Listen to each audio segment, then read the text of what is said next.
Oh shit.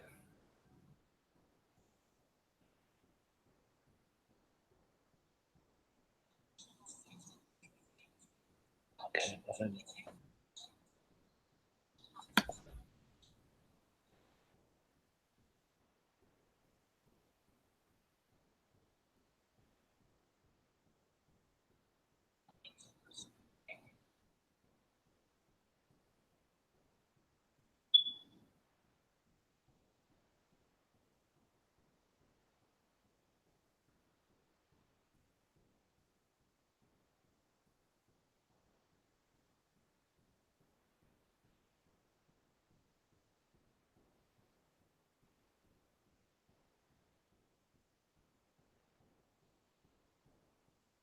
All right, now. That's all.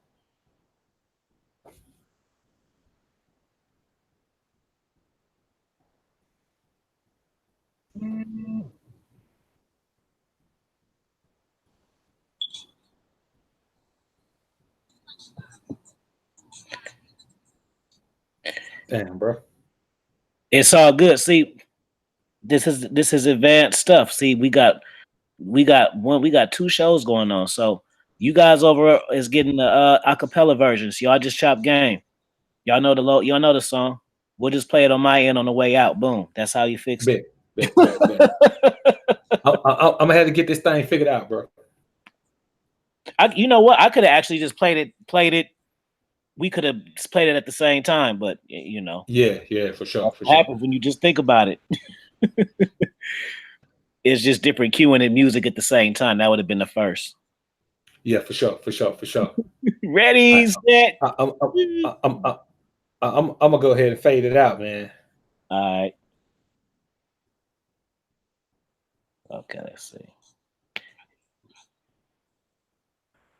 We go. Yo. What's going on? Friday, TGA Fridays. It's the What it is. You got the book of alpharonomy.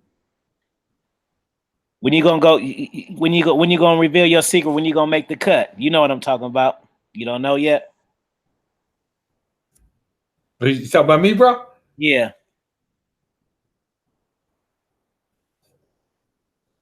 Nah, you kind of. Nah, I don't know what the hell you talking about, bro.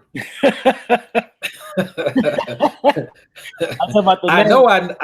I know what you're talking about, but I don't know what you're referring to. The name.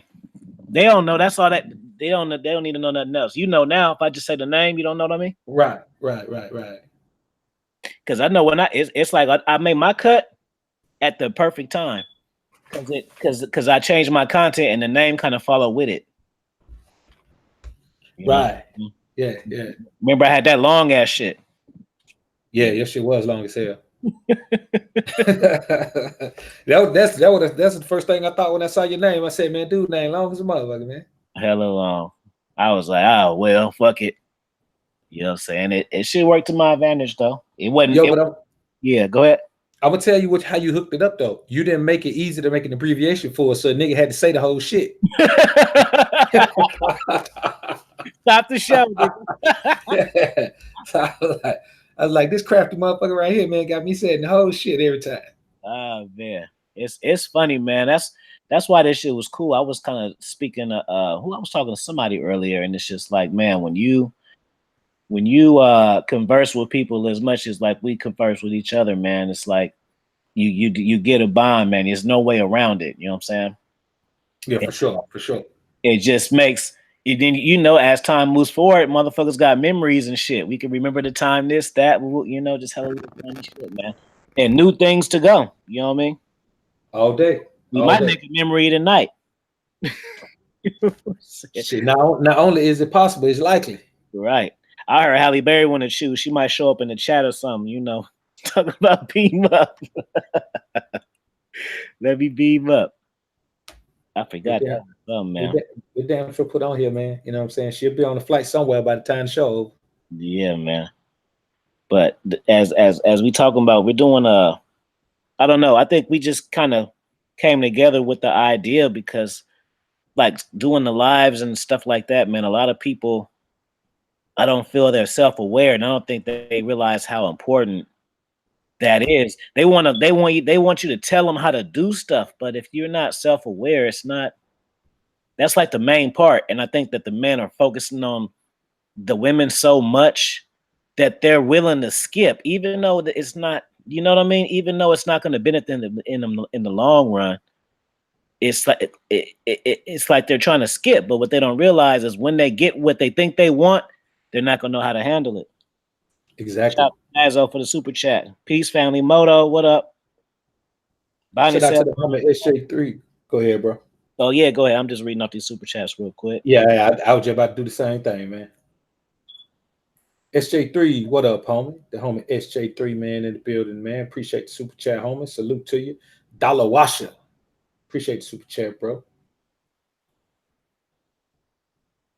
Got Hollywood in here working the wrench, man. SJ3, the homies in here getting it in, man. Appreciate the homies being on deck. SJ3, let me say what's up to all y'all. Salute, pimps. SJ3 Hollywood, what up? Yeah, let me go over here and open your joint up, man.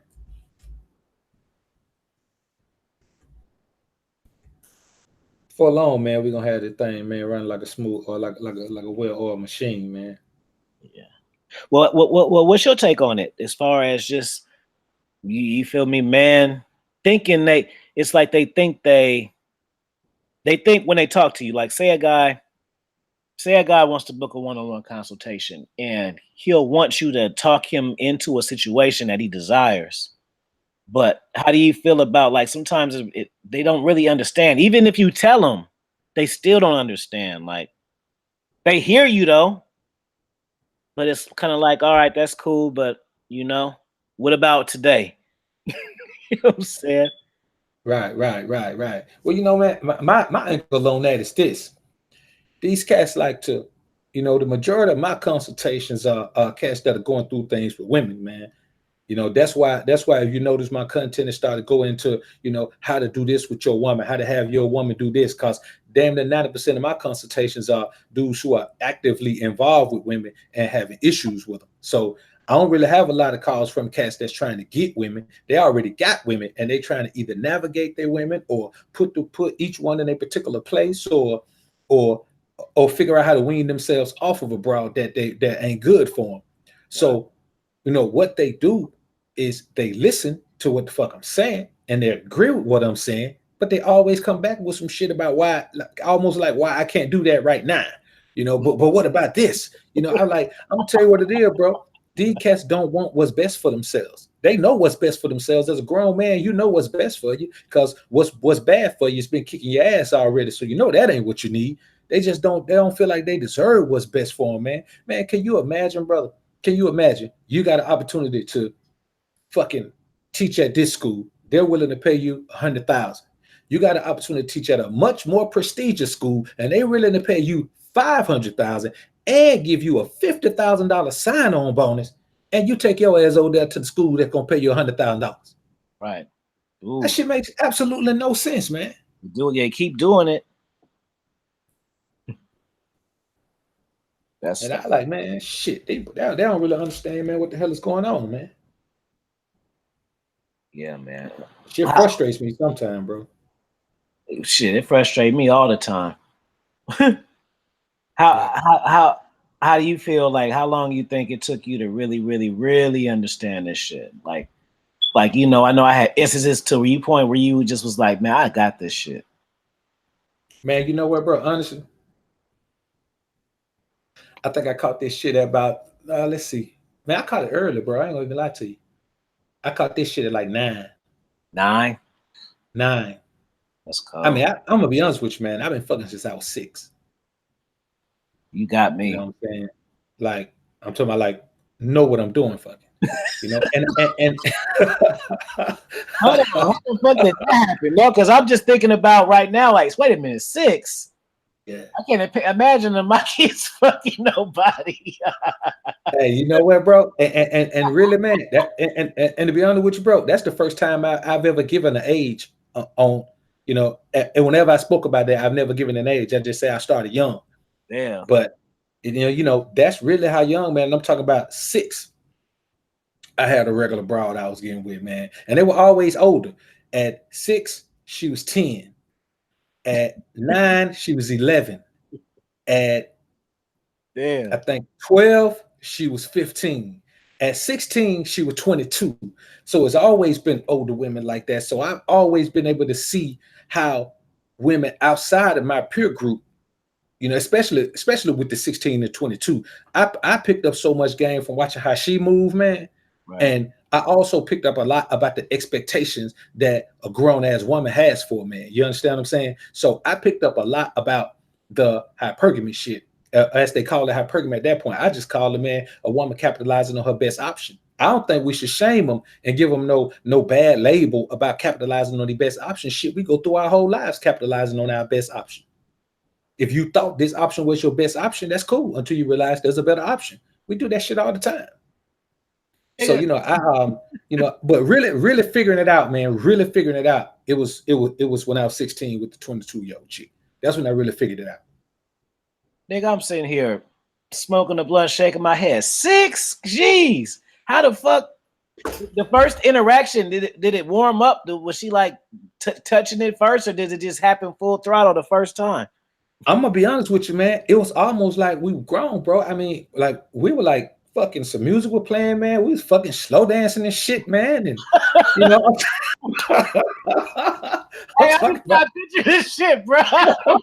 Hey, listen, cuz I I'm just talking trying to about. match one of my students. Like, who can pull this off? I'm trying. But you know, but the thing is, bro, you know, it's always been those women coming to me. It's always been those women letting me know that they were into me like that. So, you know, at the first chick, I mean, until I got to the maybe 13, when I was 13, man, then I really started, you know, I knew what the fuck I really knew what I was doing. Like I knew what I was doing when I was younger. You know, I knew what I was supposed to do. I knew where this go and shit like that. But really knowing what I was doing, I caught that wave at 13, man. And you know, I when I look back on it, man, I just realized that those girls always knew a shitload more than they should have known. So Right. I'm gonna be honest with you. I learned all of my body game, all of how to touch a woman, all of that shit, man. Like I learned that shit from older women teaching me that shit all my whole life, man.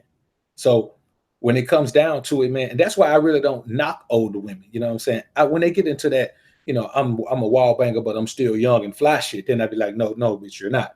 But other than that, man, I don't really knock them for it, bro, because you know, I picked up a whole lot of game, man, from dealing with older chicks, man. You know what I'm saying? When I was young, you know what I'm saying? Then you know you hit that spot where you be like, well, damn, now I want younger chicks. So you know what I'm saying? You get like 24, 25, you know, and you be not you be trying to knock down the college freshman, man. But you know the thing is, bro, I'm a you know, I look at it, man, and I really say, man, that it was a travesty, man, that I was able to even be engaged in those type of acts at that age, man. You know what I'm saying? Like I shouldn't have known anything about that shit, man. Man, my son don't know nothing about that shit, man. Nigga 10, he don't like girls. Right. You know what I'm saying? And at 10, you're not supposed to like girls, man. You know what I'm saying? You're supposed to be, You don't really supposed to like nobody, man. All he do is be fucking fight and tussle and flip people and punch them and shit. That's all he does. You know what I'm saying? He make all A's, but he kick ass all the time. Anybody, he don't care. So that's how you're supposed to be, man. So I look at, man, how much of a travesty it was for me to be exposed to all those things. But my dad would have, man, like all type of fucking flick magazines and shit laying around all the time, man. The flicks were just right there in the open, man. My pops leave the crib, man. I pop a flick in, man. Watch that shit, man. Find out what the fuck I need to be doing. So, but I shouldn't have been exposed to that stuff though, man. You know what I'm saying? But it put me so far ahead of the game, bro, because I realized that there ain't no difference between the regular chicks out here and the chicks on the flicks. She just got to be feeling you enough, and then you shit, nigga. If you turn the camera on, she about to make a flick with you. Whatever you think of, she gonna do it, and then some shit you didn't think of. So that's what kept me from ever, being in like a serious relationship like this, my girl, this my bro. Because I was like, hold up, as when I got to about, I guess about 13, 14, that's when it clicked. I said, hold up. I ain't never tell now one of them, but man, these bitches always knew way more about this shit than I did. So I was like, man, you know what, bro?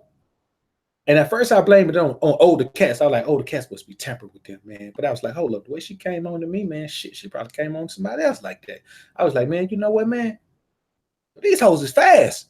You know what I'm saying? So I was like, man, so after that, man, for the longest time, I was calling them pissy tail girls, man. Nigga, I was 17 years old, man, calling little brown pissy tail girl, man. They motherfucking 18, 19 years old. I'm like, shit, I ain't gonna run behind no little pissy tail girl. So, but it was just one of those things, man. Now that I look back on it, man, that shit sounds really bad. It sounds terrible, man. You know what I'm saying? My parents should have got in trouble for that shit, man. Yeah, man. If I can go back in time, I'll call the people on their ass, man. Yeah, I'm just trying to think. I ain't got a 6-year-old in my roster that can pull it off. It'd be funny. It's even funny trying to imagine how they act and shit. It's a couple of ones I can see, but the full throttle, that's hella funny. Just about. I heard stories though. I just ain't never seen none. I heard like stories of little kids like that getting caught. And I've been lucky to not see that because I wouldn't want to see it. Right. And I give you a perfect scenario right here, man. I was 9, man. And this little chick, man, she was, you know what, man? I ain't gonna call her age. I can tell my age, man. I feel kind of, I don't know, I feel kind of perverted and shit. But even though I was 9 at the time, man. But so she like, she was around all her cousins and all that, man. And this is my first time ever seeing them, man. I had never seen any of them before. And man, when she walked in the door, man, it was like, I just put it like this, she was old. Well, I can say her age, man. She was 13.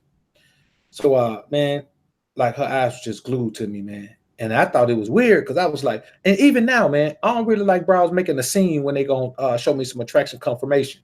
Bitch, don't be crazy with it. Just let me know subtly that you're interested in a nigga. Don't do no, God damn, girl, look at that nigga, man. I'm like, bitch, I'm not finna talk to you. You crazy. So, but she did that, man. And so she had something, man. I can't remember what it was. She had something, man. All the cousins were asking for it and shit, man. She was like, nah, I ain't giving y'all none. I ain't giving none one of y'all nigga none. Man, whatever she had, man, she cut that shit in half. I can't remember what. It must have been some piece of some shit. She cut that shit in half, man, and just gave me half of it, man. I knew then. Like, I don't know how I knew, but it clicked with me then. Oh, shit, Sharp like me. But little did she know, I was already on my shit. But then I found out she was already on her shit. And, and honest, bro, that just been the story of my life from that age. That's been the story of my life. I can always be somewhere. I ain't gonna say everywhere I've ever been, but there's been plenty of times throughout my life, not a whole lot of time never passed, where I was just somewhere and either the baddest chick or one of the baddest chicks in the room, man, just showed me attraction confirmation. We don't use choosing signal no more. I swear these niggas they don't know what the fuck that means. They act like I'm talking to foreign language when I say choosing signals. But she showed attraction confirmation, man, and nigga, I just saw a chick in the grocery store the other day. Hadn't seen her in about 5 years, man. She was dating a cop when I saw her. Man, when I'm talking about, man, she would throw, bro. I'm talking about, boy, the type of throw where when you see her, man, if you ain't really on top of your shit, man, you're gonna get bricked up, man. She always smell good, always look good, man. Beautiful face, man. Nigga, she had a supermodel face with a stripper body. Yeah. Put that shit together. And so I saw a man, and my old school Cherokee right there. yeah, for sure. We chopped it up a little bit, man, and I don't know, man. It was just something weird about it, man. But goddamn, she was bad, man. And like she was trying to fuck me when she was dealing with the cop. But I don't know. It was just, to me, it's something about the chick, man, to fuck a cop, man. I don't know about that shit, man. You know what I'm saying? I'd rather be fuck a killer than a cop. Yeah. Yeah, I don't really mess with women that fuck with the people, man. Yeah, I had a situation with one. That shit was ill. Them niggas is crazy, bro. And they way, you seen Training Day, like them cops, they be having bitches like that, man. Niggas said cops fuck with hoes. They be on some arrogant shit with it too. It's like a whole other level of asshole. Yeah, I mean, but it's authority, man. It's confidence. You know what I'm saying? It's that confidence that the niggas get when they put on. Man, I knew some square ass niggas in school. Nigga became cops, man. You see them nigga, man. 5 years later, they cops, man. Them nigga whole attitude change, man. Nigga swagged up, man. Them nigga cops, man. Got slugs in their mouth, man. Niggas done changed their whole personality, man, because they got some authority. They can actually go into a place and demand respect from people, and they can take that shit by force. You know what kind of power is that, nigga? That's like John Gotti mob power right there. I always see the police. They just got the power to fuck with people. Yeah, that's what it is. You just drive around. What the fuck they doing? Let's go see. They weren't doing shit. Hey, let's make them be doing something. Hey, what y'all shooting dice, nigga? No dice. Matter of fact, nigga, let me see what you got. Debo. Yeah, for sure. You driving too fast, nigga. Don't you see the speed limit? Pull over, nigga. Let me run your shit, nigga. That's basically what they saying. Yeah, man. It's my bike, punk. Real talk, man. I don't give a fuck. Where you going? You having a baby? I don't give a fuck, nigga. Fuck that shit, nigga. Pull over. Let me see how pregnant she is first. But I'm gonna tell you how they work on bras. The women that are standing around see them pulling rank on everybody. And so that makes him the alpha in that environment. And automatically she's drawn to him because he's shown more power than anybody in the environment. Right. So a woman can't help but get turned on by that. You know what I'm saying? So, I look at it, man, and I say, if I had it to do all over again, man, I wouldn't change a thing, man. I probably would start when I was 9. I probably would have skipped that early part, man. Just went with the 9, man. It was too raw, man. I started late, man. I started fucking at 16, and I was clearing hope. When I first, I got some pussy at 15. I really wasn't sold on the sex shit at my first time. It was just bad luck. It wasn't bad, but it wasn't like I thought it was gonna be. And then the second time, I had a girlfriend, so we used to go in and we used to watch the porn together. Like, let's do this now. And I mastered my shit with her, and then I'm like, shit, I want to fuck with bitches now. Now I know what the fuck I'm doing. Shit, I'm ready to take this shit on tour, nigga. Yeah, man. You know what I'm saying? Nigga been I was for that first though, because I used to see niggas get shit. My junior high was hella petty. Niggas used to get they shit cooked for them bad sessions, nigga. I seen the popular niggas ended in one night. I said, no, I want to keep these bitches liking me, man. Fuck that shit. I don't know what the fuck I'm doing, and everybody ain't about to know that. I gotta wait till the summer, man. Yeah. That's good, man. But you know what, bro? I'm gonna tell you, man. I ain't never had that issue, bro, because once I'm gonna tell you, man, and I'm gonna clarify this right quick, man. It don't really matter to me because I ain't got a dog in the race about how a man gets a woman. Right. I just know that I got sold on having a pretty girl. Let me know that she wants me pretty much in front of a room full of people. Right. And other dudes who wanted her attention. I just got hooked on that shit. That's my drug of choice. My drug of choice, man, is the aura and energy that come in a room full of people, man, with one of the baddest chicks in there, if not the baddest chick, lets you know, man, that you the one and the whole motherfucker in there, man, like you the one, man, that about to send her to the bathroom, man, to put a panel line on or something, man. For me, I'm hooked on that, bro. I don't want to deal with a woman in no other capacity, man. I ain't got no pickup lines, bro. I don't know what to say to a woman, man, who ain't let me know she interested in me. I ain't got no pickup lines because I don't want to talk to her. So, you know what I'm saying? It's hard for me to motivate myself to talk to a woman who hasn't shown me any interest. She's not fine until she shows me some interest. Then she starts to matter in a room full of people. Facts. Other than that, man, shit, nigga, I'm looking at a flock of geese. Hey, you know what's fun? That's why I love Chopper Game, because it make you think of shit. I'm gonna give some game that we both know, but just ain't never really tripped up. You know, I know you've heard like in the manosphere and just people talking about like what to do when another man like checks for your girl, flirts with your girl, or you know, that type of shit. Right.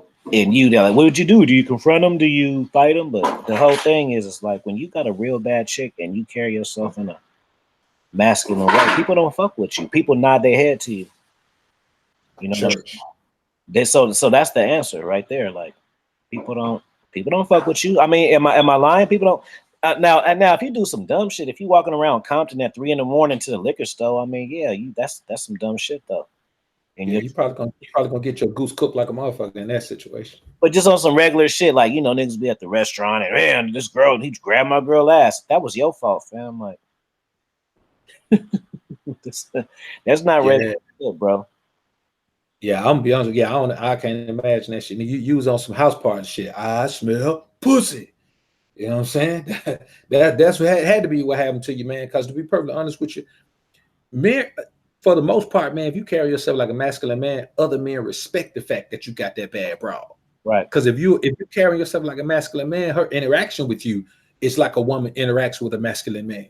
Right. So you ain't in there doing all that stepping and fetching and pulling out chairs and man, let me tell you something, bro. When I tell niggas this, man, they feel like oh man, BOA ain't getting no, man, I do not hold no door open for no brown, let her go in before me. Ever. I ain't grow up like that. Like I ain't seen none of the cats that I know and respected and grew up around and learned from. Man, they want to hold no doors over, letting no women in go in before them. Women were holding doors for them. I don't know nothing about that shit right there, man. What the hell I look like, man? Even if you married, nigga, you Mr., she Mrs., she took your last name, you gonna hold the door and let her walk in first to a reservation? See, little simple things like that, man, dudes don't even know that they're not giving themselves what they deserve. Because even if you live in a castle and you the king, if she a queen, nigga, you still the king. Right. You think you gonna go in the castle, man, to see the motherfucking king stepping and fetching the kowtowing for the queen? Now she might be sitting her ass on her throne too, but if somebody gonna get up off their throne and serve the other one, it's gonna be her. So you know, it just these cats ain't they don't view themselves the right way. That's what it is, man. What's up? Shout out to LaTroy for the super chat. What up, Dion? What up, China White? Golden Child, what up? Prince O, what up, bro? Yeah, man. I want to see what they think. Let's ask them what they think. I know what I think, and I know what you think. I want to see what they think. SJ3, what you think? Zazo, what you think?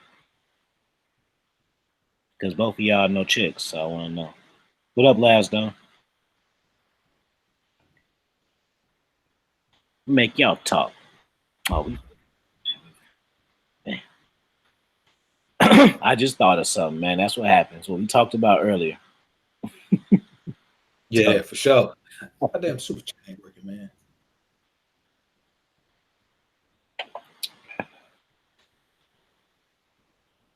I live in these sticks, man. I think they start serving us fucking 3G Wi-Fi, man, at night. They take the 5G shit, man. Start serving us 3G, man. Why should we going crazy at night? Hey, that shit was crazy because my internet was better in Brazil than it was in Brazil.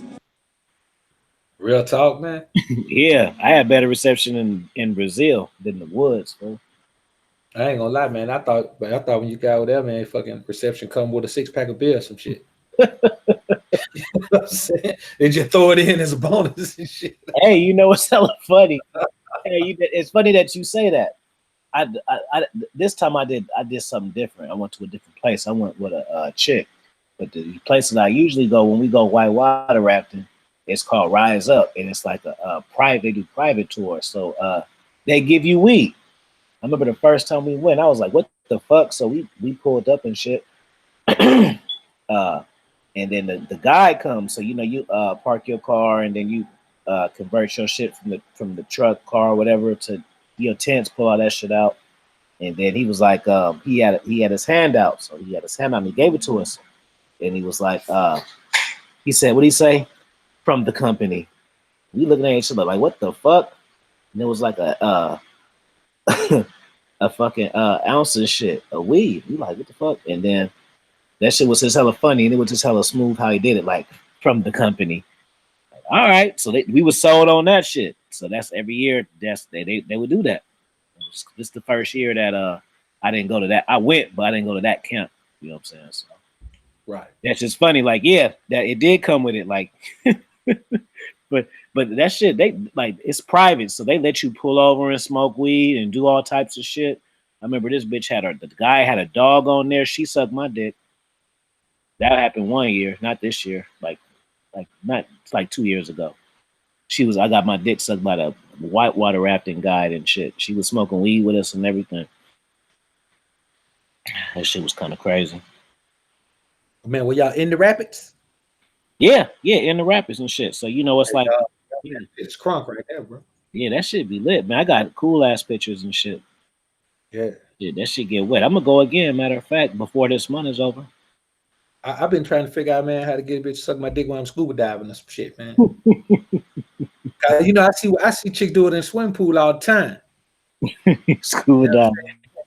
I was like, man, that should be fly, man. Like, but you know, that's salt water and shit, man. I don't know if I can pull that shit on, man. I might have to, and I don't want to fake it. Like, I don't want to be like scuba diving in like a swimming pool and shit.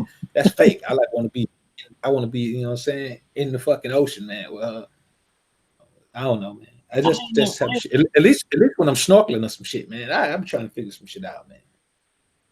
I can't fuck with the ocean. I just fuck with the head in the pool, man. My house almost drowned in the ocean, so I don't fuck around no more. nigga, my ass thought since I could swim hella good, I could just do that shit in the ocean too. Nigga, Belize almost took me away, nigga. That shit. Oh yeah. That ocean, that's a different beach right there, bro. I said I'm gonna just jump right in and take a dip and jump back out and get on the ladder. Nigga, I was hella far once I took that dip and came up. Nigga, I was hella far. I panicked like fuck. Nigga, somebody else saved me, nigga. Not even the people who tour I was on. They left. I had got my little dose and shit. So I'm like, I'm gonna just post right here. So it was me, it was the guy, me, and 2 Australian white bitches.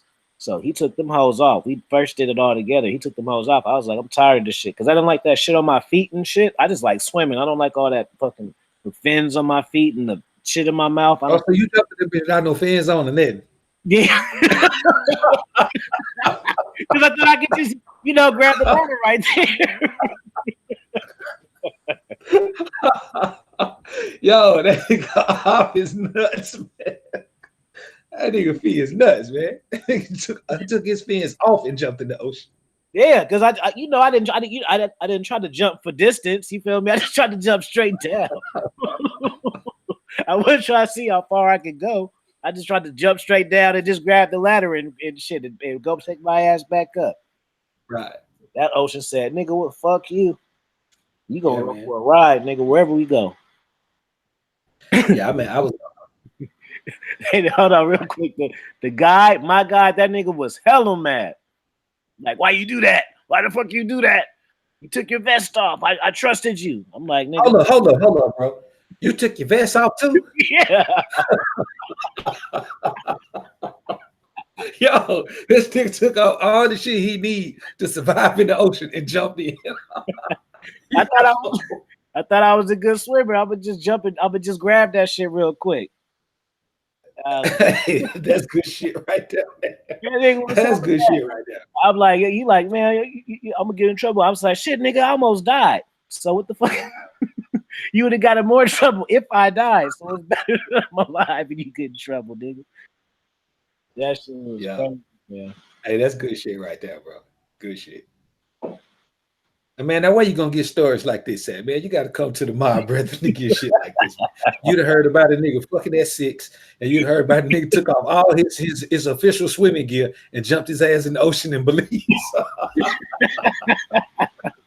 Yo, the 2 best stories of the year. I'll put them 2 motherfuckers up, man. Best podcast of the year with the 2 best stories of the year, man. Hella random as shit, man. Yo, that's funny shit right there, man. So let me ask you this, bro. What do you think about the difference. Let's say if a man is gonna approach a woman, now whether she shows attraction confirmation or not, if he's gonna approach her, what do you think about, man, the small nuances that separate a desperation approach from a confident, bitch, you want me approach? Because niggas don't understand how thin that line. It's a very thin line that separates those two. Right. Saying the wrong thing or saying it the wrong way turns your approach into some, the bitch think you really want her, as opposed to, you approaching her like, hey, shawty, you just got blessed. I'm finna talk to your ass. Right. You guys need to look at James Bond movies, the old ones, fam. Look at Sean Connery, how he used to fuck with the bitches. My mom used to love it. We used to marathon watch. That was her shit, so it was my shit too, because I'd be sitting up with her looking at it. And he was smooth, man. And he would just tell these hoes what to do, and he'd give them minimum, and that it just drive them crazy, man. Like just how you just say shit. Like when you say shit, you need to pause, man. You need to have her engaged. Guys mess up trying to give their whole spiel with the initiation, like, hey, I'm this, and I do this. You know what I'm saying? It's kind of like for a woman, she's like, okay, you feel me? Instead of kind of just feeling the situation out. Like I think with men, man, it's like every time they see an attractive woman, it's like they look at it like a date prospect. Like some of these bitches, you won't even like them if you go on a date with them. You stressed off. You see what I'm saying? You stressed off if she like you or not. Some of these bitches be weak, fam. Church. Y'all niggas be forgetting about that shit. It's hella bitches who I hang out with that I don't like. And that don't mean that they wrong with them. That don't mean, and just because you don't like them, don't mean something wrong with her. Like she ugly. Some bitches just not for you. You know what I'm saying? Like, somebody asked me that. What's a pet peeve? I don't like bitches that talk about themselves the whole time. And some of them, they'll try it, and some of that's just their thing. Like, I ain't got time for that. And somebody said earlier on my free game Fridays on Instagram, hey, BOA, this nigga asked me, what do you say? What have I ever spit game at an openly racist with an openly racist bitch? Right? It's on my Instagram. Funny shit. That's what he asked me. Have I ever kicked game to an openly racist woman? So I told him, hell no, I'm not into fucking training tigers. I like playing with cats. Like, that's slick, huh? Yeah, for real, man. Real talk. Why would waste all that energy? And then what? I could, what's the payoff? Sitting there wrestling with tigers. She don't even like niggas, and I'm trying to spit game to her. Hell no. Like trying to convince her to not only like you, but like the fact that you're a nigga too. Yeah, right.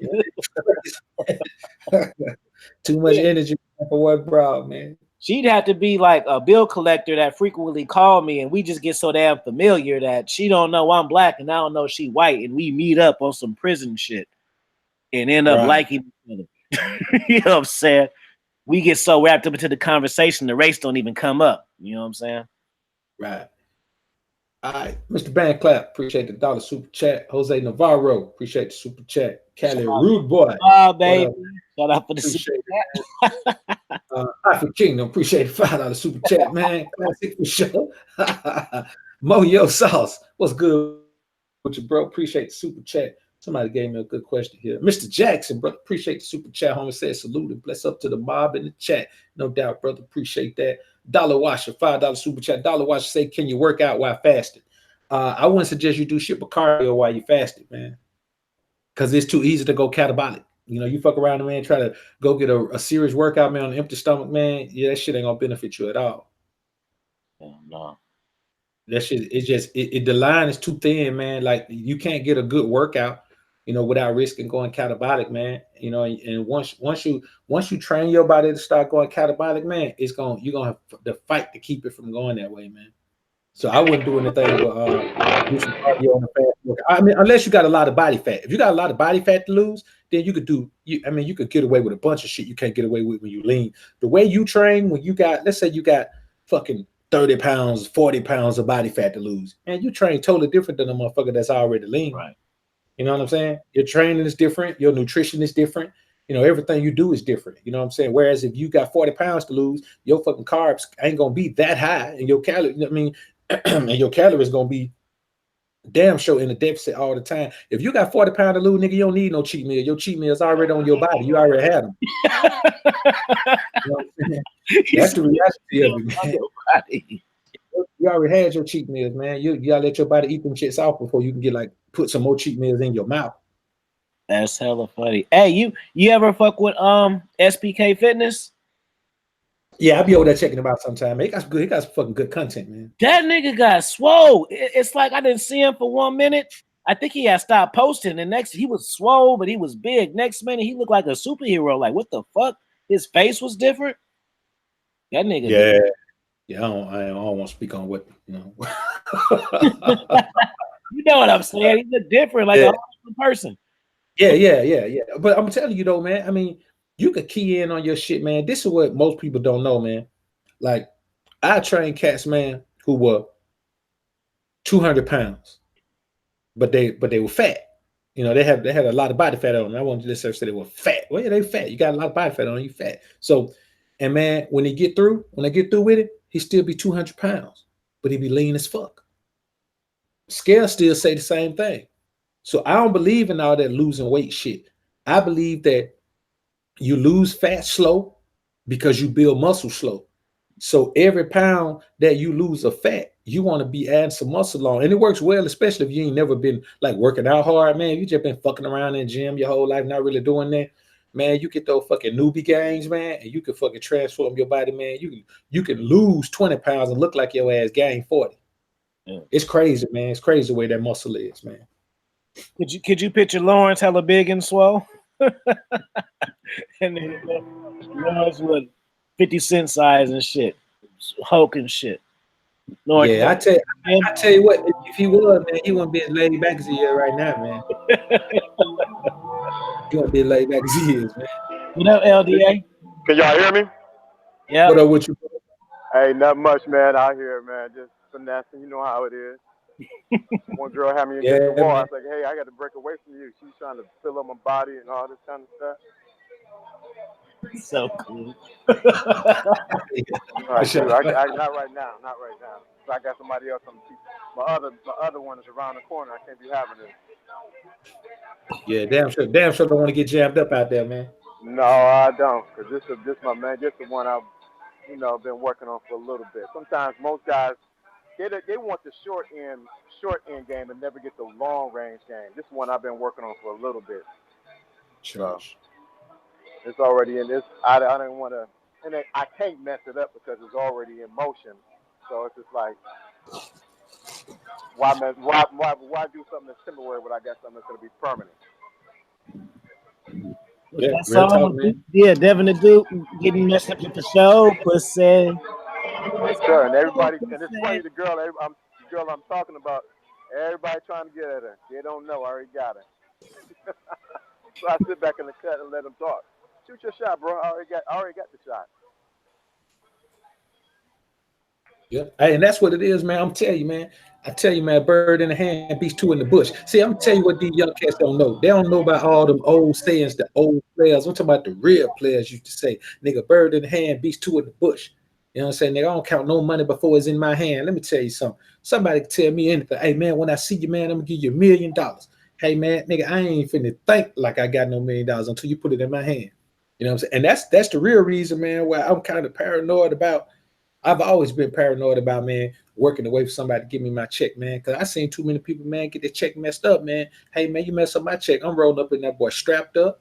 I'm going to have 2 twin Desert Eagles and some shoulder holsters, and I'm going to come in, I'm going to open my jacket and say, look, man, hey, boss, my fucking check messed up, man. And, you know what I'm saying, if I leave here, if I ain't got my money, man, I'm going to leave some smoke around here, man. So, I don't, you know what I'm saying?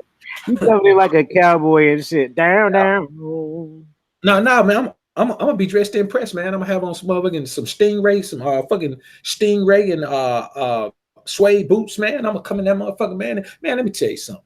This winter, man, y'all got my word.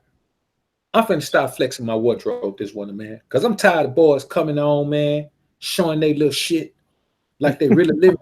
You know what I'm saying? Nigga, if I put it on my shoes, it's a fucking animal. It's a fucking crocodile. It's a fucking alligator. It's a fucking ostrich. It's a fucking fox. You know, it's a fucking fucking some cowhide, nigga. It's a fucking some deer, whatever it is, nigga. I'm finna start flexing my fucking wardrobe on these boys, man, because I'm tired of these boys talking about, man, like they really kicking it like that, man. I'ma do it. I gotta do it. I want to say something, but I ain't gonna say it. Well, no, fuck that, Lawrence. Remember, Lawrence is a suit guy. You think Lawrence came about these suits? Dude, that's what I do, suits, man. I came to this event and switched clothes because I wasn't dressed like I needed to be dressed. Mm. That's just me. I didn't do it for nobody else. I did it just for me. That's the most people don't realize. It's who I am. It's my brand. It is Lawrence D. Adams. It has nothing to do with anybody else. So yeah, when you, that's my next thing. I got to get a fur too. Yeah, everybody got a fur. I got to get mine. Oh. Hey, speak on that, Lawrence, because we're talking about self-awareness, man. Self-awareness. Yeah. I mean, the biggest thing with self-awareness is when you can. In this book that this guy wrote, I'm still trying to figure his name out. He wrote this book. I always refer to this book. Oh, they got their motorcycles out.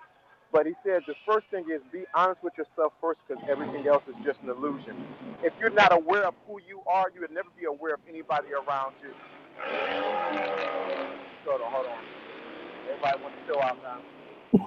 Everybody wants to show off now.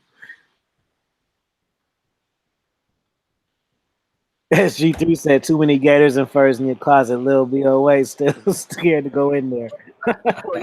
So yeah, dudes want to. I mean, what it is, you got to be aware of who you are. When you become self-aware, and actually you become a magnet, because women cannot resist a man that knows who he is. When you know who you is, when you know who you are, when you're self-aware, you pick out what's good for you and what's not good for you. So what happens is sometimes a lot of guys pick women because everybody else pick them. No, you need to pick the woman who's right for you because you are aware of who you are. Sometimes you're in the wrong job or don't need a job, but if you're not aware of that, you're going to be in a place and be miserable. You might be connected with the wrong people and don't even know it because you're not aware of who you are. If men were to get aware of who they are, it would change their life. I know who I am. I love it. I love everything. I love my gray hair. I love my bald head. I love everything about me. When you're in love with yourself in that kind of way, people can't but help be in love with you, or they're going to hate you because they're not self-aware themselves.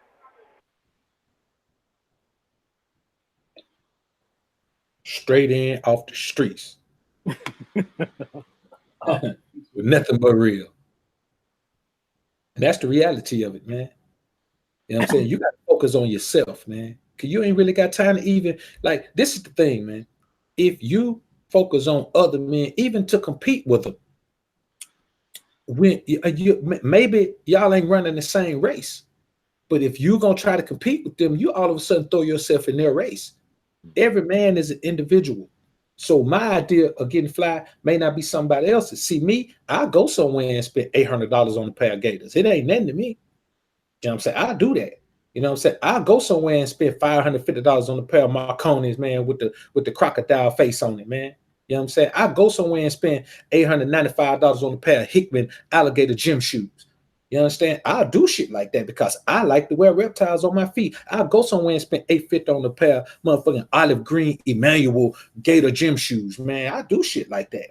I mean, that's just what I like to have in my closet, man. It ain't there for me to go spend $12.95 on some board on. Now, I only did that once. I ain't gonna lie. That shit, that was kind of steep. That hurt my pocket. Like they were fresh, man, but I was like, God damn. Ooh, boy. Somebody around here taking notes on all that shit that you named. I promise you there is. You know, I put a cap on that shit after that, man. When I dropped that on them, man, I put a cap on that, man. So, you know, all you got to do, man, is be looking for them, man. You know, you just got to, you got to have your own style, man, your own flair, man, and stick with that shit. Cause I'm gonna be honest with you, bro.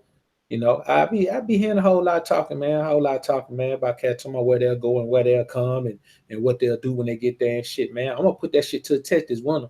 It's summertime, it's too fucking hot. I ain't putting on none of that shit right now. Fuck that. You know what I'm saying? I ain't doing it right now. For no reason. You know what I'm saying? For this season, we have these fly tank tops. Yeah. Exactly. Exactly. Future wife beaters. But yeah, man, I just say, man, that as men, man, we do our own thing, man. You know what I'm saying? And there, man, hell, listen, everybody rock name brands. If you don't rock name brands, man, then I mean, you ain't really kicking it, because pretty much everything is a name brand. Right. You know what I'm saying? When cats say, oh, I ain't with them name brands, motherfucker, everything you got is a name brand. If I got on some Balenciagas and you got on some Levi's, nigga, guess what? Name brands. It's still name brand. My shit just more expensive than yours. The only cats who talk about that no name brand shit is, cats who their name brands aren't the top of the line. So they look at your top of the line shit and be like, I'm not going to wear that. Hey, me, myself, I'm not going to spend a whole bunch of money on those shades, because I break every fucking pair I get. So if I go spend $800 on a pair of frames, them bitches going to be broke in a month, because I don't give a fuck about shades. I don't care about them enough to care for them. You know what I'm saying? So why spend money on something that I ain't gonna bring myself to care enough about? Just to say, hey man, I got $1,000 pair of shades. Now, if I was gonna take care of them and put the bitches in the case every time, man, I'd take off $1,000 pair of shades, throw them bitches on my car seat. You know what I'm saying? Forget they own there, man. Let somebody sit on them. You know what I'm saying? So I don't get it like that, man. But the shit I do care about, man, is my reptilian shoes. So whereas somebody else may be like, God damn, nigga, Stacey Adams make a pair that look like that. I say, yeah, nigga, they make a pair that look like that. Yeah. But my shit don't never buckle in. My shit don't never buckle in on the top of the foot, nigga. You know what I'm saying? So that what ups the toe of my shit don't never turn up. The toe of my gators always touch the floor. So so it's one of those things, man, where I just say, man, everybody got their own little thing, man, and I ain't really no cat that like to try to show off and then like that, man, because I live my life. You know what I'm saying? Like, you live your life, bro. If you didn't show us where you were going, we wouldn't know. You know what I'm saying? Right. Like, that's just a part of your life. And now that you got a platform, you decide to show those parts. But my thing is this right here: you don't show that shit every day. No. Do it every day. You know what I'm saying? Like, you make money and you be at home sometime.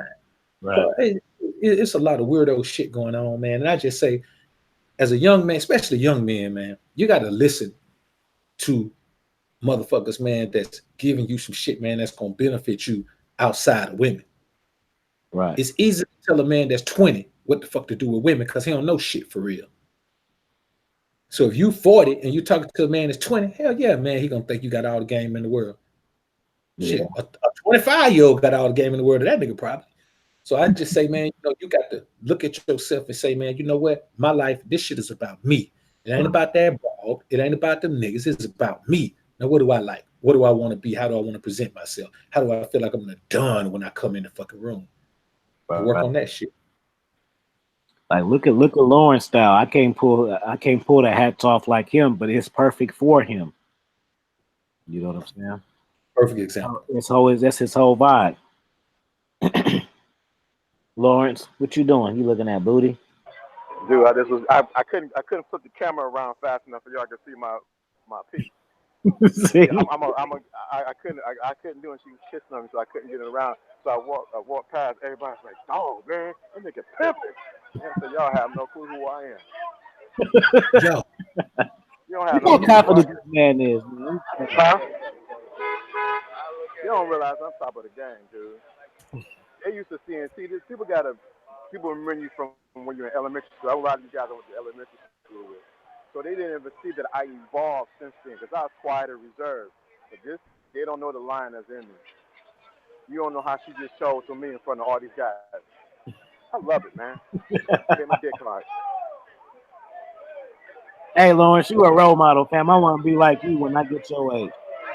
Hey, man, it is what it is, man. I can't. Hold on, I'm going to go ahead and talk. I got to put you on mute. You're having a good old time. And he got the stunners on.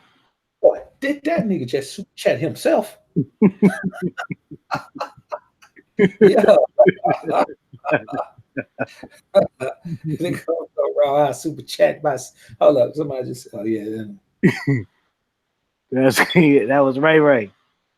Yeah, yeah. Nigga just came through, man. Drop one on the game, man. So you know what, bro? I'm gonna tell you like this, man. I know a lot of these young cats out here, man. They listen, and they try to apply the shit that they hear say to their lives, man. But the only thing you can apply to your life is the principles.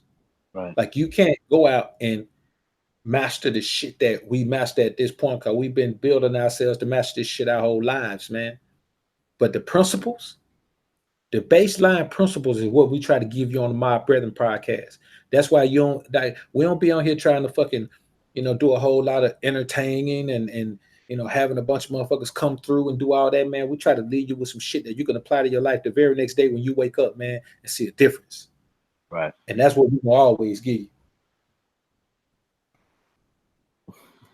He said, I'm officially out. Remember, don't kiss these hoes in the mouth. Shit, nigga, I just kissed a hole in the mouth yesterday. I don't know what that is talking about. Ronald James says, yo, AFI, it's on and popping when you swagged up and rocked the smell good in the school system as an educator, then female co-workers lose their mind. Hell yeah, nigga. And you knew? Oh my God. See, my shit is good off reputation and just how I carry myself and shit, but it's nothing like being a new nigga. It's nothing like that. And you saucy and you knew somewhere. You just started, fam. You about to be popping, bro. This is the worst. This is the worst time for you. This is where you're gonna make or break your reputation. When you just start, you could do some goofy shit, and then the bitch is that shit gonna get around. They're not gonna fuck with you. You gotta do something slick the first time. Jamil Stone, what's good, man? Black Tourist in the building. Homie, that's Stoic is in the building. What up with the homies, man? Axman Hansen, I see you in the joint, man. Yeah, but that's what you gotta do, man. You gotta just stay in your own line. I'm gonna tell you like this, man. And me and my partners used to always do this shit, man. This when we was out there running hoes. But man, we fuck around, man, and we all show up somewhere, man. 8 to 10 of us will show up somewhere, man, and fly as shit. But none of us would be dressed the same. Right. You know what I'm saying? Because we wasn't no motherfucking crew. You know what I'm saying? We was partners, man, that were just tight, that had made it through the storm. But we wasn't no crew of niggas who show up like with the same type of shirt on and shit. Or, with members only jackets, some shit like that. Yeah, all y'all got the different colors and shit. Yeah, we show the same shit on different colors. And it's just the thing, man, because every man is an individual. The problem that's taking place now is you're starting to see a lot of men try to be the same way. You understand what I'm saying? And I'm gonna be honest with you, started with that Jordan craze, man. You know what I'm saying? When they got to Jordan was the first shoe that everybody wore at the same time. Where you can go to a fucking high school, man, and see, man, 200, 300 kids and they have the same fucking shoes on. Yeah. You know what I'm saying? And it started a trend. Where you was at? It started the what was they called? They started coats, but they was called something. Fuck. Or was they called starter coats? The team. They were called starter jackets, man. Okay. Yeah, we should rock. Yeah. So it was like, man, shit like that, man. Everybody was, the trend started, man. And now, shit, man, you go somewhere, man, you see a whole bunch of people, man, rocking the same type of shit. And it ain't even rocking the exact same thing anymore, but everybody dressed alike. Right. You know what I'm saying? Like I just can't believe, man, that you go into a room of or you go to a club or something. My bad, man. Let me fix the mic. You go into a room with 100 men in there, man, and everybody got on skinny pants. I just can't believe that 100 men want to wear skinny jeans. I just can't believe that shit. Never fucked with it. Hey, shout out to J Lax for the super chat. He said the mob, Brethren, all have great mentors to me. Been great mentors to me. My life has changed profoundly soaking up this game. 5 on it for each of the kings. Salute, bow for Brethren. That's what. Hey, I fuck with him. He be dropping content now. I fucks with J Lax. You know J Lax. Yeah, I know J Lax. Yeah. He a cool brother, man. And his videos is good too. Yeah, J Lax cool, man. Mm-hmm. It's my Filipino brother. You could tell he feeling his alpha energy bubbling up, man. You know what I'm saying? I mean, that's type of content I listen to, man. If I can't feel your alpha energy bubbling up, man, you just a nigga on the video talking shit. You know he cold. You probably don't know this. He made a drop of how did he do it? Why Filipinos get game from the black guys, and he broke it down to where he didn't question it. He answered your questions. Why? You know what I'm saying? Right. It's true, but just even think that and make a drop about it, like that's solid. Akhenaten L, man, made a great point, man. He said how it's got to be. If your crew ain't individualistic, y'all ritualistic. Real talk, bro. Real talk. Hell yeah. So, man, you know, I just look at it, man, and I say, you know, when I look at it like this, man. There's 3 D's that you got to be on top of. Really 5. Mhm. You got to master desperation.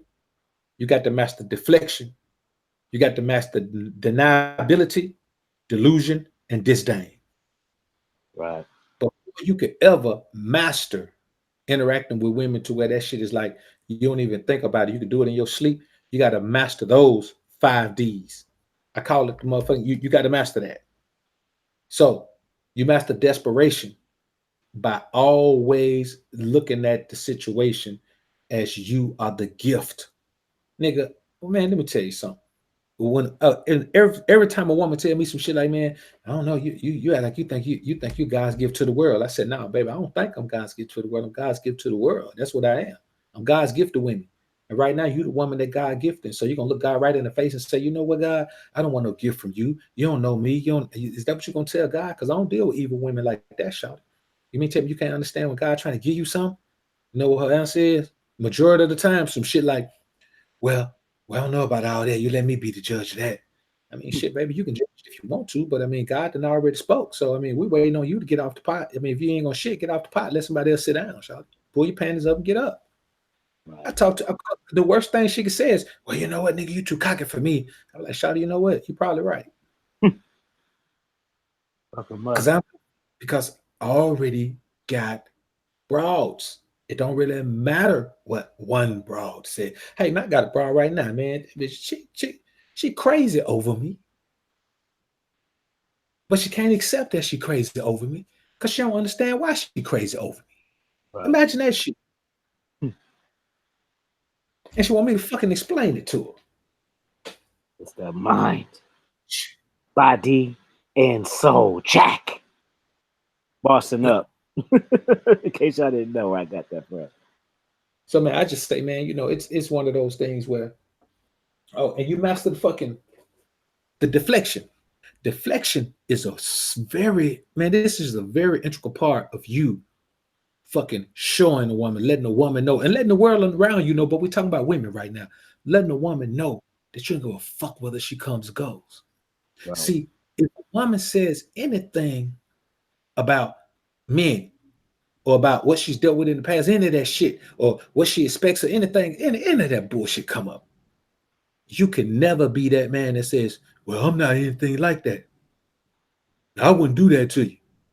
I would have did this. Because what you're doing, nigga, the worst kind of dirty Mac is a nigga who dirty Mac a nigga he don't even know. Right. It's one thing to dirty Mac your partner for a bitch that both of y'all want. That's dirty. Yeah. But the dirty Mac you don't even know, hey, that shit cutthroat. That's why I tell you, man, if a woman tell you anything about a nigga, man, you can't listen to a woman tell you about no nigga she used to be with. Shut that shit down. Because she lying. There's some facts in there, but there's an equal amount of lies in there. All emotion. All emotion. And you know what happens when a woman is all emotional like that? She's trying to get you to side with her on an emotional level. She's trying to get you to sympathize with her. Man, boy, a woman don't get no sympathy for me for some shit that I didn't do. If I treat a woman bad, man, and I was wrong, man, yeah, man. I mean, if I was wrong now, God damn it, that's the very integral part of this. If I was wrong, man, hey, man, I sympathize with her, man. You know what I'm saying? When I do shit wrong, man, I fix that shit. You know what I'm saying? I mean, I'm a thorough ass nigga, man. When I do wrong shit, I fix it. I'm hardly ever wrong when it comes to a bra, but when I am, man, I fix it.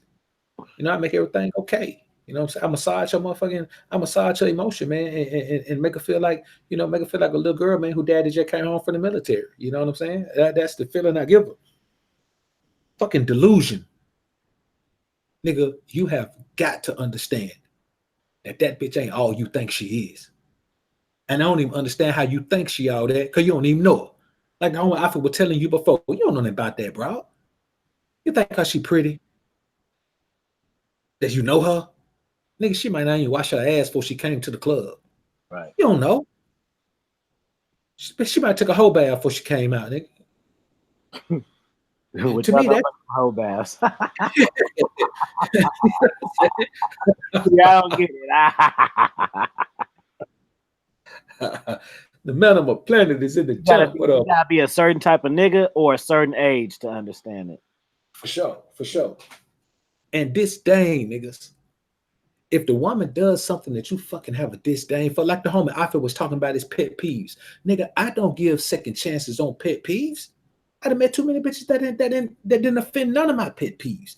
Why am I gonna give her a second chance? This shit offends one of my pet peeves, man. That shit a rap. Immediately cut off, nigga.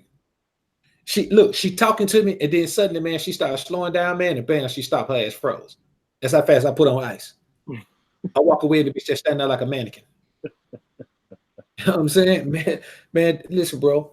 This shit is real out here, man, because all these cats talk about, you hear a lot of cats complaining about how cutthroat women are, how they do cutthroat shit, how they do all that shit right there. I'm gonna be honest with you, man. If you're a young man and you got caught up in that shit for the first time, I sympathize with you. Your mama taught you wrong. Your beta male pops taught you wrong. But if this your second, third time getting caught up in that shit, man, don't bring your ass over here crying to me, man. I'm gonna send you the fee. I'm gonna say, man, look, I can't help you, man, but I got a partner. I got a partner that go over there, man. He got good rates too, man. Go over there, man. I'm gonna send them the U fee when they come to me with that shit, man. This is my third marriage. You know what, man? I got somebody that's expert on that shit. I'm gonna send them the U fee. Hell yeah. So give me some thoughts, man. I just had a interview with one of my guys I consult with. He did a good job, man. Shout out to Free Games. I was proud, man. And shit, I was really testing him. I was really going. I sparred with him good. I took the gloves off. He passed. I was happy about that, man. He on this shit. Yeah, that's all right there, man. That's all right. And he was with a bitch when he did it. Even double points. Yeah, that's what I'm telling you, man. Now that's the shit that impresses me, man. That's shit I like to see, man.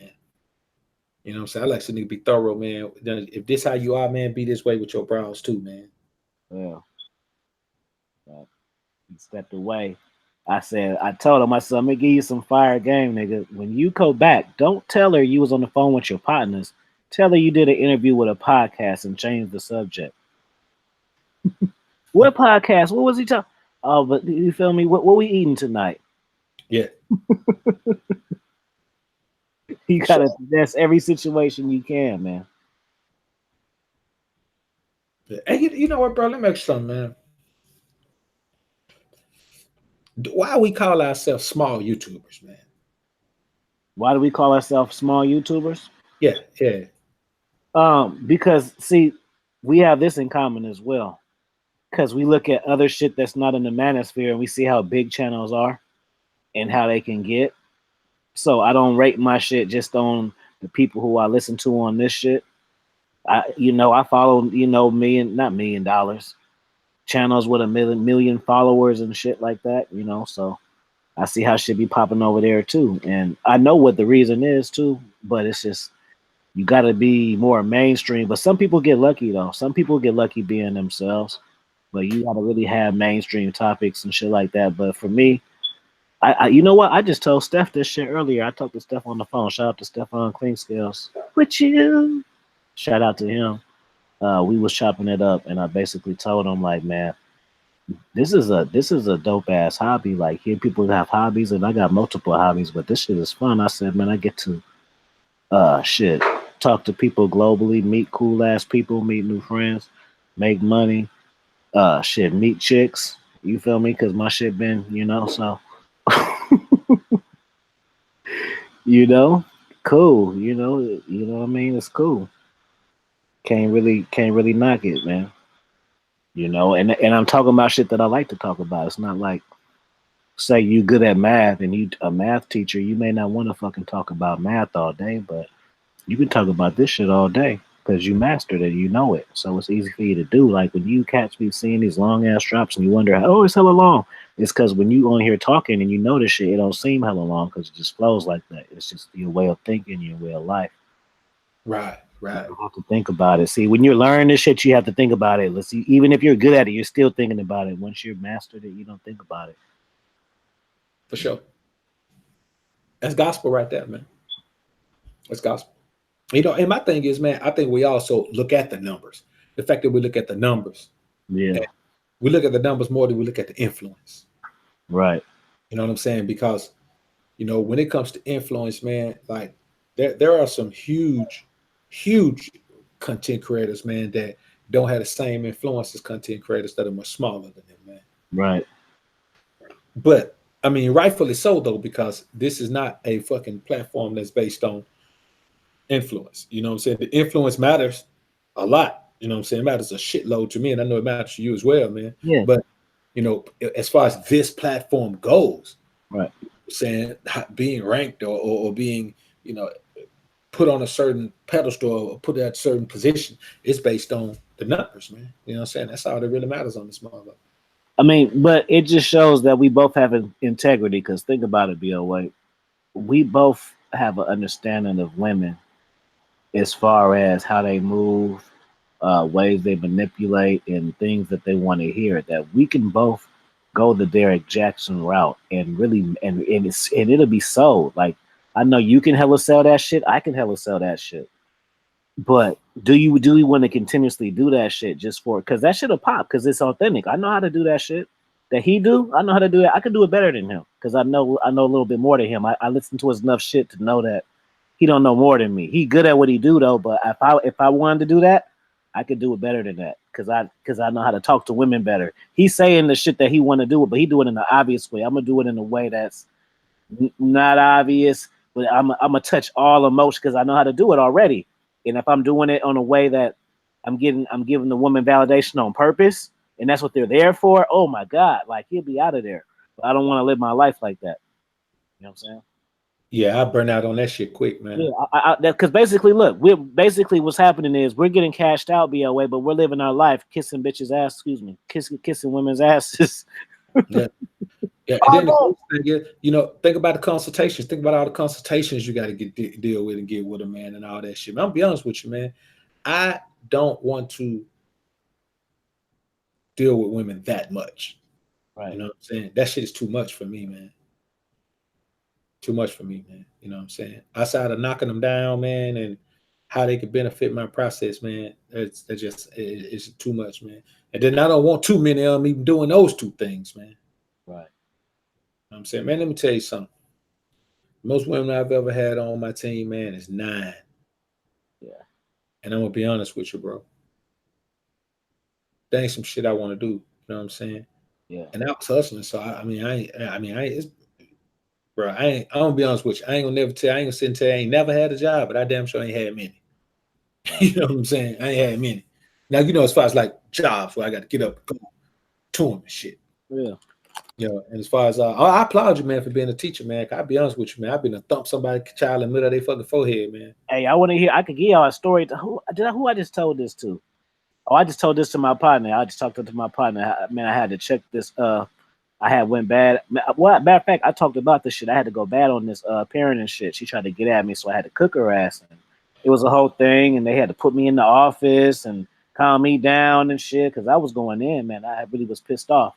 I got a problem with authority. I don't like when people like say shit to me. Like, I'm very big on respect. Y'all think that, like last night, for instance, when I went on the dude, like, I'm not showing off. Like, I'm really big on respect.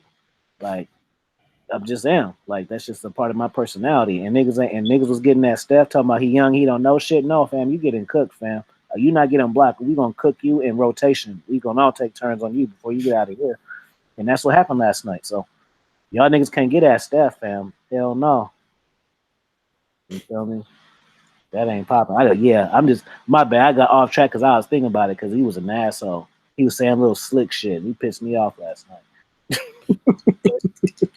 You know how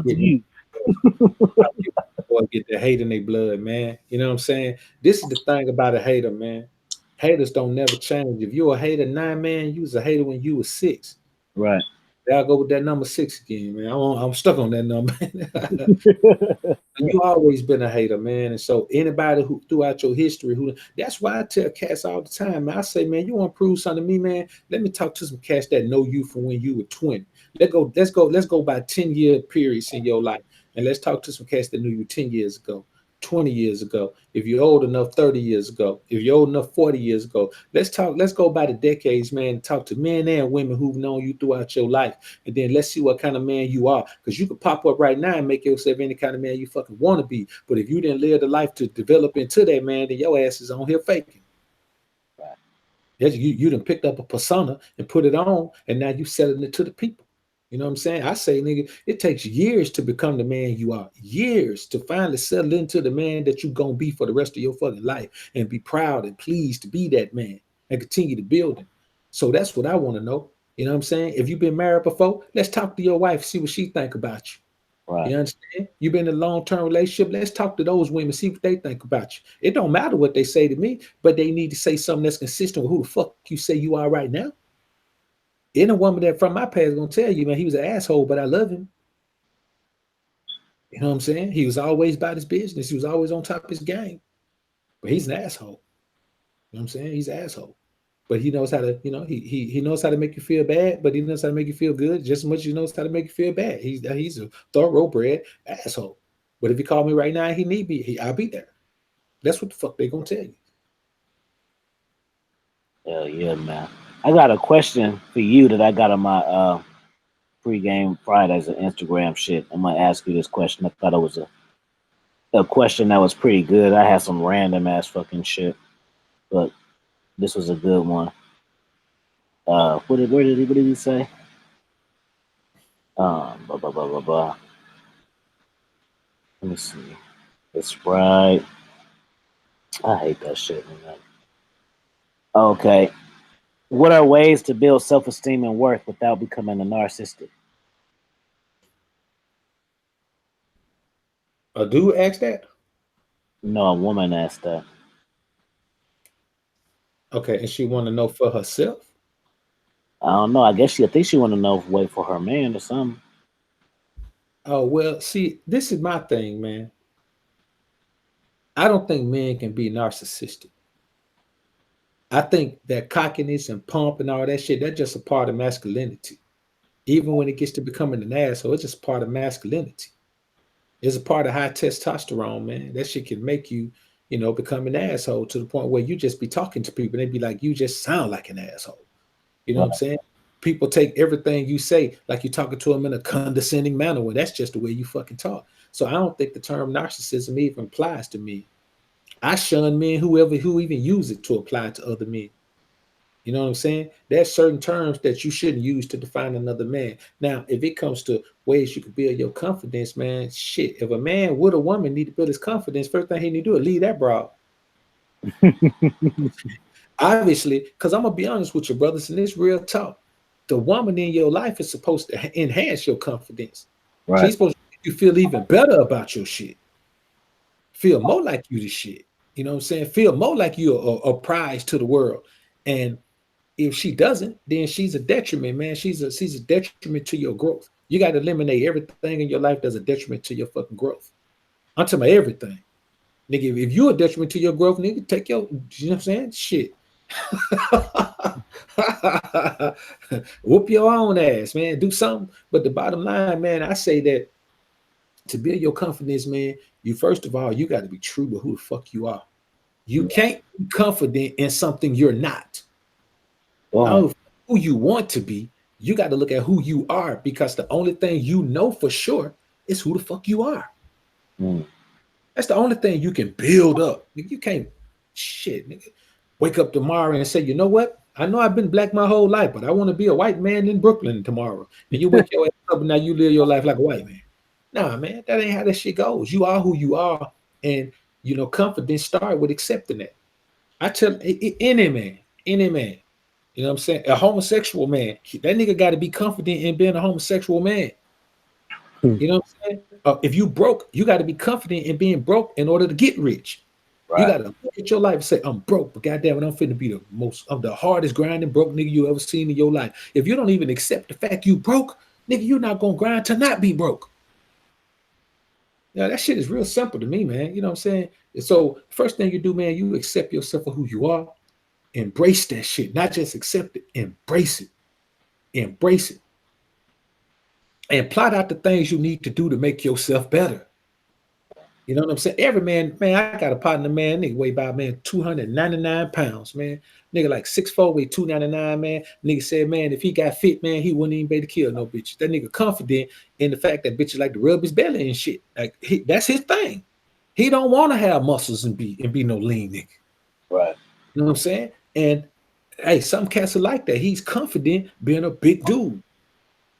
And then you got other cats, man. Shit, man. The moment they get a little layer of fat on their abs, man, they lose their confidence. They won't even take his shirt off, man. Nigga still got a decent physique. Won't even take his shirt off if he can't see his abs.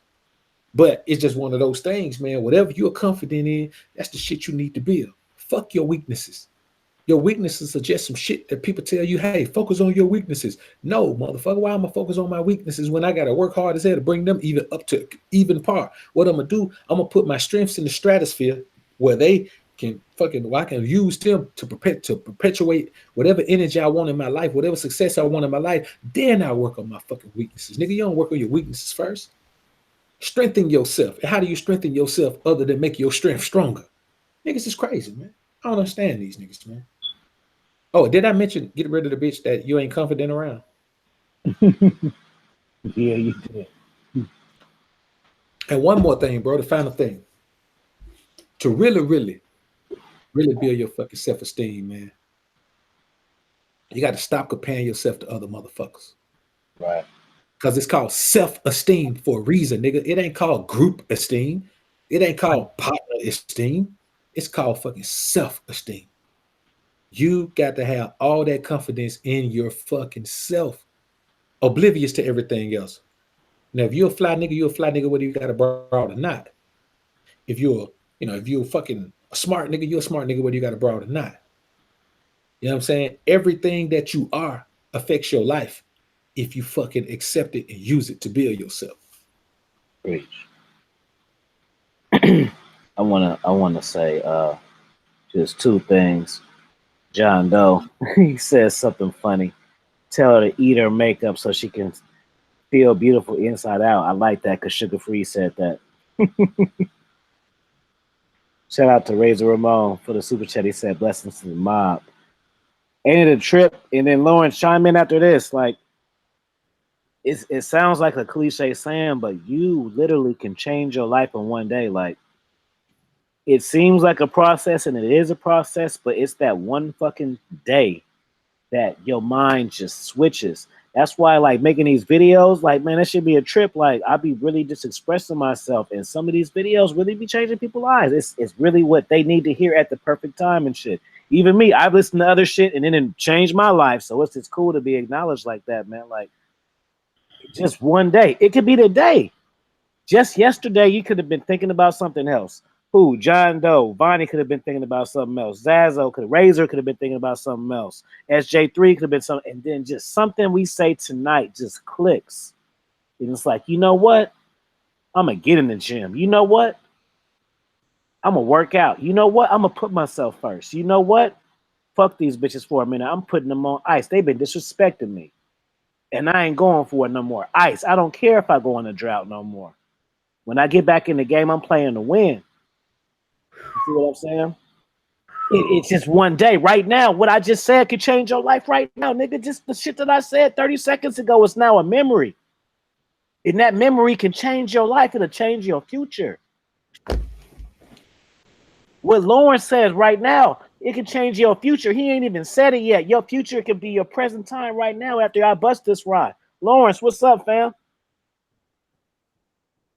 Shout out for Lil Troy for the super chat. You say your game helps me a lot, Alfie. Thank you. Right on cue, nigga. Boom. Peep game right quick, man. Perfect example. And I know a lot of y'all know about sports, man, so we'll use that as an example. Oklahoma City Thunder. Lost Kevin Durant. Lost James Harden. Still had Westbrook. Brought Paul George in. Thought they had a winner. They did. Lost Paul George. Russell Westbrook's there by himself. He ain't going to win there by himself.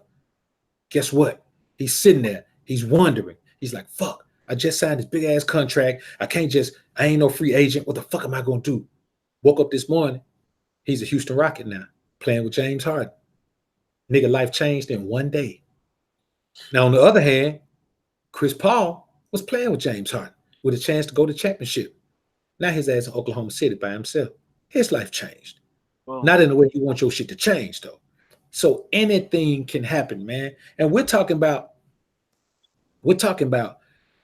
those are men who can't even control what happens to them. They got traded and their life changed in a day. You can control your shit. You can determine what you feel like when you wake up in the morning. You can determine if you're going to stop doing that shit that you know ain't good for you. You can determine if you're going to start looking at your money as a fucking tool to build yourself up to the life you want to live instead of a tool to get trinkets and bullshit to try to get broads with. You can change these things, man. You can look at yourself and say, you know what, man, the fucking honey bun I ate tonight, I started not to eat it. You know what? Well, instead of saying this, you know, when I finish these, I'm going to stop eating them. Throw the motherfuckers away. Start fresh. That broad man that's driving you crazy, get rid of. Them homies, that don't mean you no good. On time they come around is when you got it popping. Any other time and they act like they super busy. Get rid of them. You got to change your life, man, because you're a grown ass man. And don't nobody want to hear your excuses about why you ain't doing it. You have got to take control, man. Matter of fact, you got control. You just ain't exercising the control, man. You ain't exercising it. Shout out to Rush Tremendous for the super chat. He said, more blessings. Zazo says, as soon as you make your mind up to change, it's on.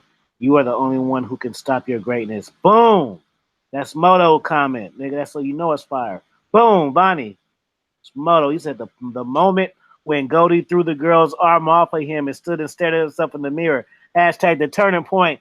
Hell yeah, nigga, because after that, that's when the montage started. He got up, he fucked that bitch, so he got out of jail. He looked at her ass like, man, get off me. I'm about to pimp this hoe. Fuck this love shit. Got himself in the mirror. That shit said, dum, dum, dum, dum, dum, dum, dum. That's when the music started, man. And the montage started him getting that money. Mm-hmm. J. Aries 251, man, appreciate the super chat. Home said real content like yours is a man education, not for entertainment, and that's the difference. Real talk, brother. Real talk. Like this is not this show ain't for entertainment. I mean, we too entertain the motherfuckers because we charismatic with hell of a personality. But so anything we do is gonna be entertaining to some extent. We don't do this for entertainment. Yeah. That's extra. Press the fire sign if you remember that part in the Mac though. And then that's when he started getting money, started kicking it with a pretty Tony and shit, getting his bitches up, staying on his purpose. He made his mind up. Hey, yo, I got a joint I'm working on. Hey, yo, man, Alpha Music, man, I promise y'all, man, that shit is coming, man. I promise y'all it's coming, man. I just finished a joint called, man, the Pretty Tony theme. Your bitch chose me, man. Look, see what happens when players talk? I didn't even know that. I didn't have no idea. This is my first time speaking on it, man. Matter of fact, I had already recorded the song. I just titled them crazy shit, bro, on everything I love. God is my witness. I just titled that motherfucker today. Crazy. Actually, just wrote the title down today, man. And now we in here talking about Pretty Tony. You know the name of the game. Your bitch chose me. Hey, we had to put some class. We could get some gangster shit. You ain't no pimp, nigga. You was a rest haven for hoes. You's a car thief. A car thief. Now, you know the name of the game, Tony. That Cadillac 25 plus 1. Plus the one that you gave me. That nigga gave him $1. Plus I had one. Plus 7. $25,000. 7. Motherfucker, can you buy that? Quentin Maldonado, appreciate the super chat, bro. That's hella fun. He said, hell yeah. He said the Most High is speaking in and through y'all, bruh. Hell yeah. See, I love this shit, bro. That shit. Yeah, real talk, man. Real talk. That shit cool. You know what I'm saying? Like, we both, all of us, we know our value, but it's good to be appreciated. And it's not even like validation, it's appreciation. It's different. Yeah, man. Yeah. Real instrumentals, man. Appreciate the super chat, man. I know I already shot y'all, but I'm gonna shoot y'all over here again, man. You know, man, it's funny you say that, bro, because I'm gonna be honest with you, man. For all the cats that hate, they don't even matter. Like if it's 50 cats that hate, the 5 cats that don't hate outweigh the 50 cats that hate. You know what I'm saying? Yeah. It's like, man, it don't take but 5 cats to make all 50 of those cats be obsolete. Thanks. Because the bottom line is the cats you respect the most are the ones that's gonna show support because they real. And real recognize real. That's just the bottom. It don't even matter. Man, if you real, it don't matter how you could try to act like you don't like a real nigga. But real eventually gonna recognize real. You can't help it. It's a part of who the fuck you are. That's why I don't respect haters, man. If you a hater, man, you ain't real. Real niggas can't hate, man. It ain't in us. We don't do it for the views, King. We do it for the feedback. But the only reason why the views matter because the views give us more people to get more feedback from. That's the only reason why they matter. It's not a popularity contest, niggas. It's not Church. that. That's the only Church. reason. The more views we get, the more people we can touch. And if we got this pure boss fire, expert level finesse, boss alpha fucking game on the line, we want more people to understand this shit. It's somebody sitting around in Colorado. It's somebody sitting around in Russia who need to hear what the fuck we saying, but they ain't got put on to it yet. That's your job. Quit hogging it to yourselves. Being stingy. You know what? Let me tell you, I'm gonna give you some fire game right now because I'm heating up. I'm gonna tell you something. Look, watch this. This. I'm getting heated up, man. Hold on. This is fire game. Look, so this is the reason why you need to put your partners on, right? Because the mob brethren, we're speaking at this shit from a certain plateau, right? So you can put your friends onto this shit. They may be able to master it faster and better than you, but since you can relate to them, they can teach our shit to you better. Church. How about that for a Friday night, niggas? That's the reason why. Because you relate to them. It's the messenger sometimes, fam. So if the messenger is someone who you can relate to, you will obtain the knowledge better. Then when you come back around, you will have an understanding of this content. And what to do with it, how to do with it. You see what I'm saying? That's the reason why you need to spread the word. You hogging this shit up to yourself, trying to master it, and it's taking you forever. You could have learned it already from the nigga you put on. For sure. Then came back here a champion, nigga. Or y'all niggas can brainstorm with one another, man, and fill in the gaps in each other's brains, man, and fuck around and rise to the epitome, nigga, as a doubles tennis duo, nigga. They ain't shit, nigga. You can win a Wimbledon title as a doubles team, nigga. Only a few sports in this world, man, the individual sports, man. Most of the motherfuckers require a team, at least one other person on it. That's real talk. It's pure boss game. Let me tell you about I'm gonna tell you some boss game. And it's such boss game that it's not even a sentence, it's a statement, right? It's not even a rant, a rhyme, or any of that. That's the only rhyme you're gonna get is the one I just did. This is so I talked to my man Ice, right? Shout out to Ice Turner. So just Ice. So we talked and we were on a stream and someone said they wanted to rock. So we told them like, give me some drops. Boop, boop, boop. Dude was with it. That was last night. He got multiple drops forever. He should send them to me and he sent them to Ice. I'm like, damn, he was serious about his shit. But the point of it is what I told Ice. Master your game by teaching him.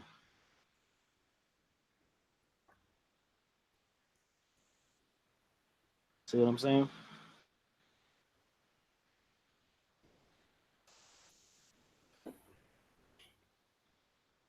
That's how you master it. That's how you master it. You haven't mastered it unless you can teach it. That's the rules, fam. You know if you in the comments and you be like, oh, I know hella shit, and you in the comments, you ain't got a channel. You not haven't mastered it. Because if you mastered it, you would made you a channel because you would want to teach it because you mastered it. Yeah. You learning shit, you're good at it, but once you master it, you want to be able to teach it to somebody. That's how you know you mastered it. I never saw custom auto box, but I saw the BC. I saw the BC trained in Mike Tyson. You know what I'm saying? If you master it, man. And that's the thing, bro. A lot of cats can talk it, but teaching it is more than just saying the words. Right. There's more to this shit than that. If that's the case, man, hell, you could read a book. You know, every classroom you went into, you just see a teacher reading out of a damn book all the time. Right. You know what I'm saying? Like it takes interpersonal interaction, man. People have to want to receive the information from you. Right. And just because you open your fucking mouth ain't gonna make them want to receive it from you. Right. P.I. Jackson, appreciate the super chat. Homie says, appreciate your family. God spoke through several of my mentors and told me not to mess with a woman. Didn't listen. Paying with interest. Never again. Real talk, bro. The only difference between a mistake and a lesson is your ass didn't learn from the mistake. Back. Shout out to Pierre. What's going on? Damn, you on my ass making my. Damn, you on my ass about making my content. Yes, Azzo, you make you some content, nigga. You will feel good about it. You'll regret yourself after.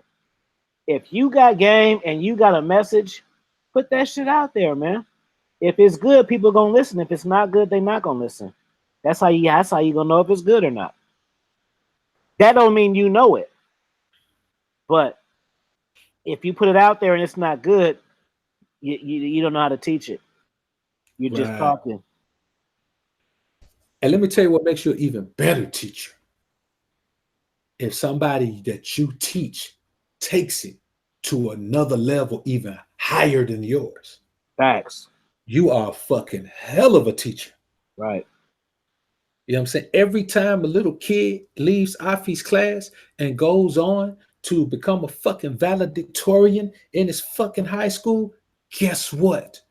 Guess who planted the fucking seed? Right. No, not Johnny Appleseed, nigga. AFI Appleseed, nigga. Right. You know? It take a long time for a seed to grow into a tree, but the fucking tree don't happen unless the seed got planted and nurtured and cultivated and watered and sun and got sunlight and talked to it. You know how you gotta talk to your plants and shit and talk to and dealt with and fucking protected from the elements. That's why you eating apples now, nigga, because somebody planted a tree and did all that shit to it. Right. See, King, because what I'm doing is this, man. This is the love of this shit.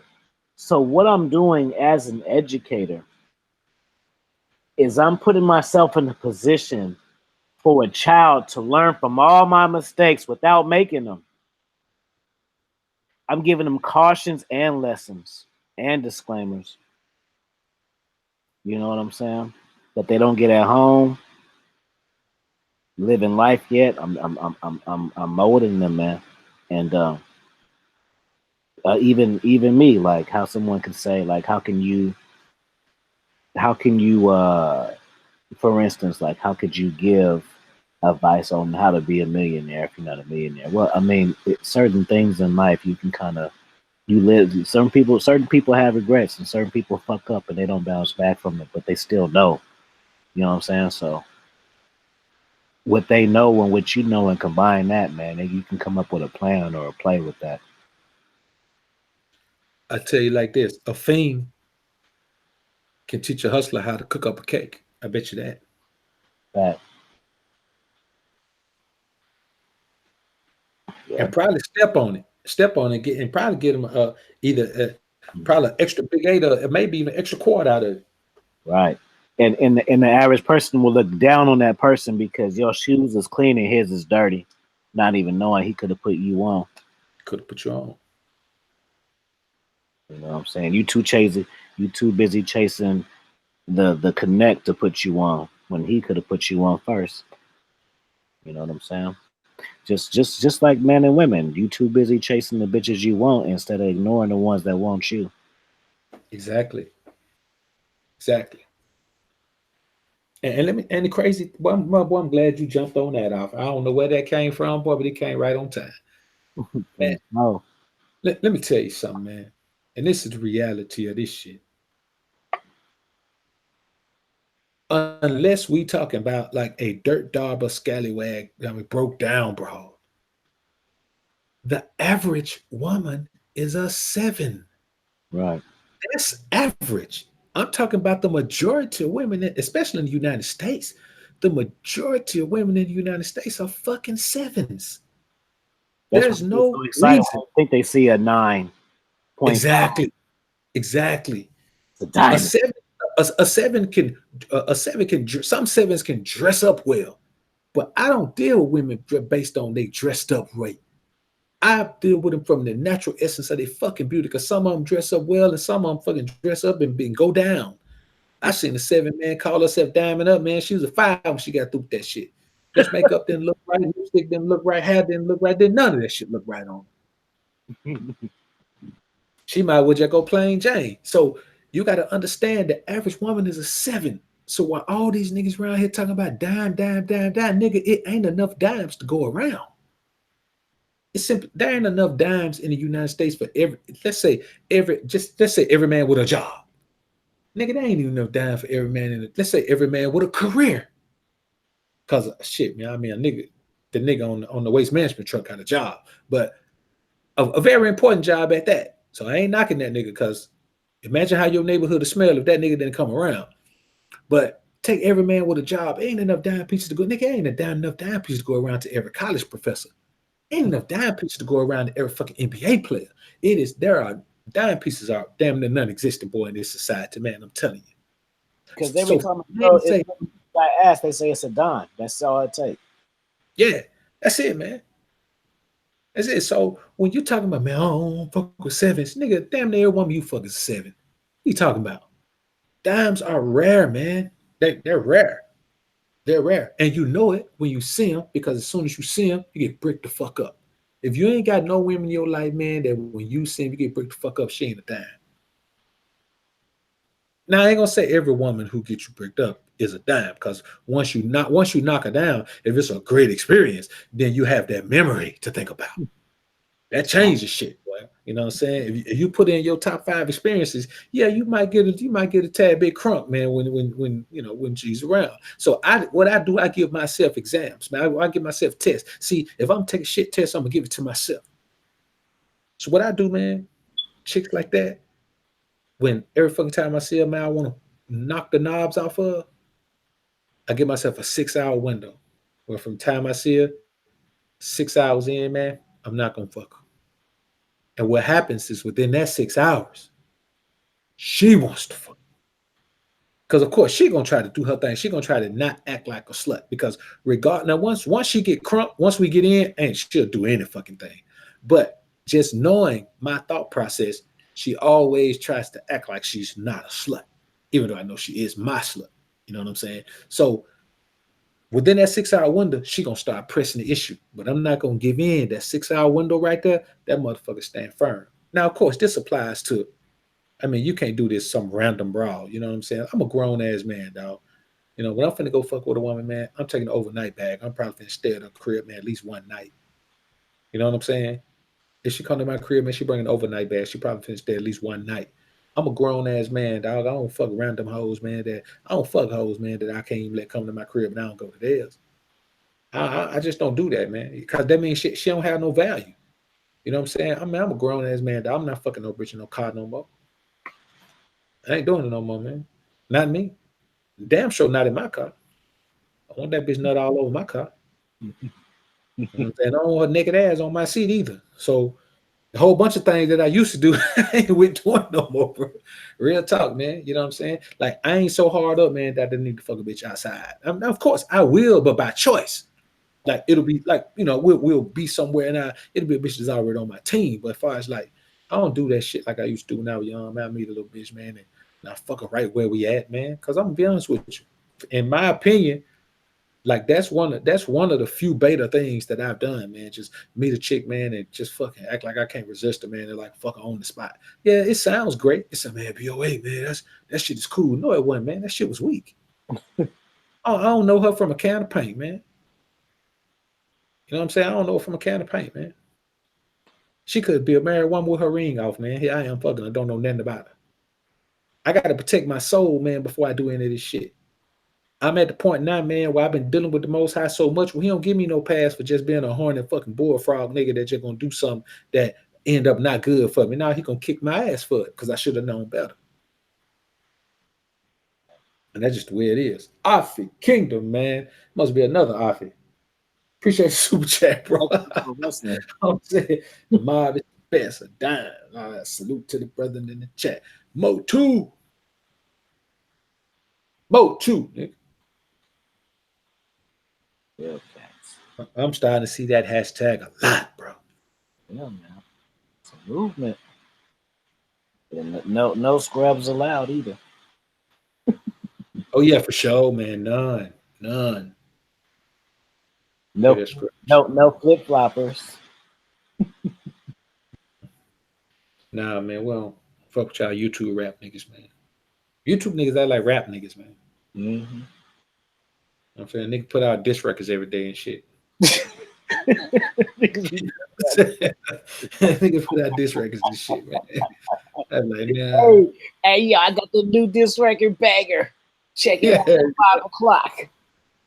Like, man, you gotta be kidding, man. Mm-hmm. There's too many people out here seeking information, man, to be wasting time on that bullshit, man. Now, I mean, if you want to step out the porch and jump down here with the big dogs, then you probably gonna get it. You know, you probably get a plug bit out you, nigga, my nigga. But as far as just, you know, randomly doing that shit, man, where shit don't make sense to me, man. You know what I'm saying? I don't see how that got nothing to do with getting no money, getting no bitches, you know, building your body, you know, going nowhere, traveling, fucking, you know, that shit ain't got nothing to do with getting a haircut. I don't know how that shit benefits nobody, man. That shit is something else to me, man. Yo, I'm still tripping out. This dude say he took off his flippers and his life jacket and jumped his ass in the ocean. That shit is crazy, man. Never had a lapse in the pool and shit. I thought I was solid, nigga. Yeah, man. Yeah. That motherfucking ocean water ain't the same. I'm looking at it like I can swim underwater, nigga, and everything. I'm good, nigga. Yeah. Yeah, right. Yeah, man, that fucking man. I had a partner one time, and he got caught in a riptide. Yeah, man. And but it just so happened, man. Just so happened, it was quiet enough for him to hear people from the bank were telling him stop swimming against it and just drift down with it because it ain't gonna go the whole length of the shore. That shit took him down, man. Shit, probably about a good 20 yards though. You know what I'm saying? That fucking riptide crazy. You see it? This nigga said, "How do I stop whacking off?" Just for the fact that you said whacking off is funny. Yeah. Hey,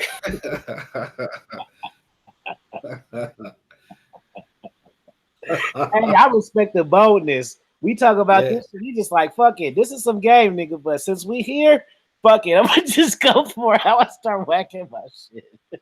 Yeah, stop.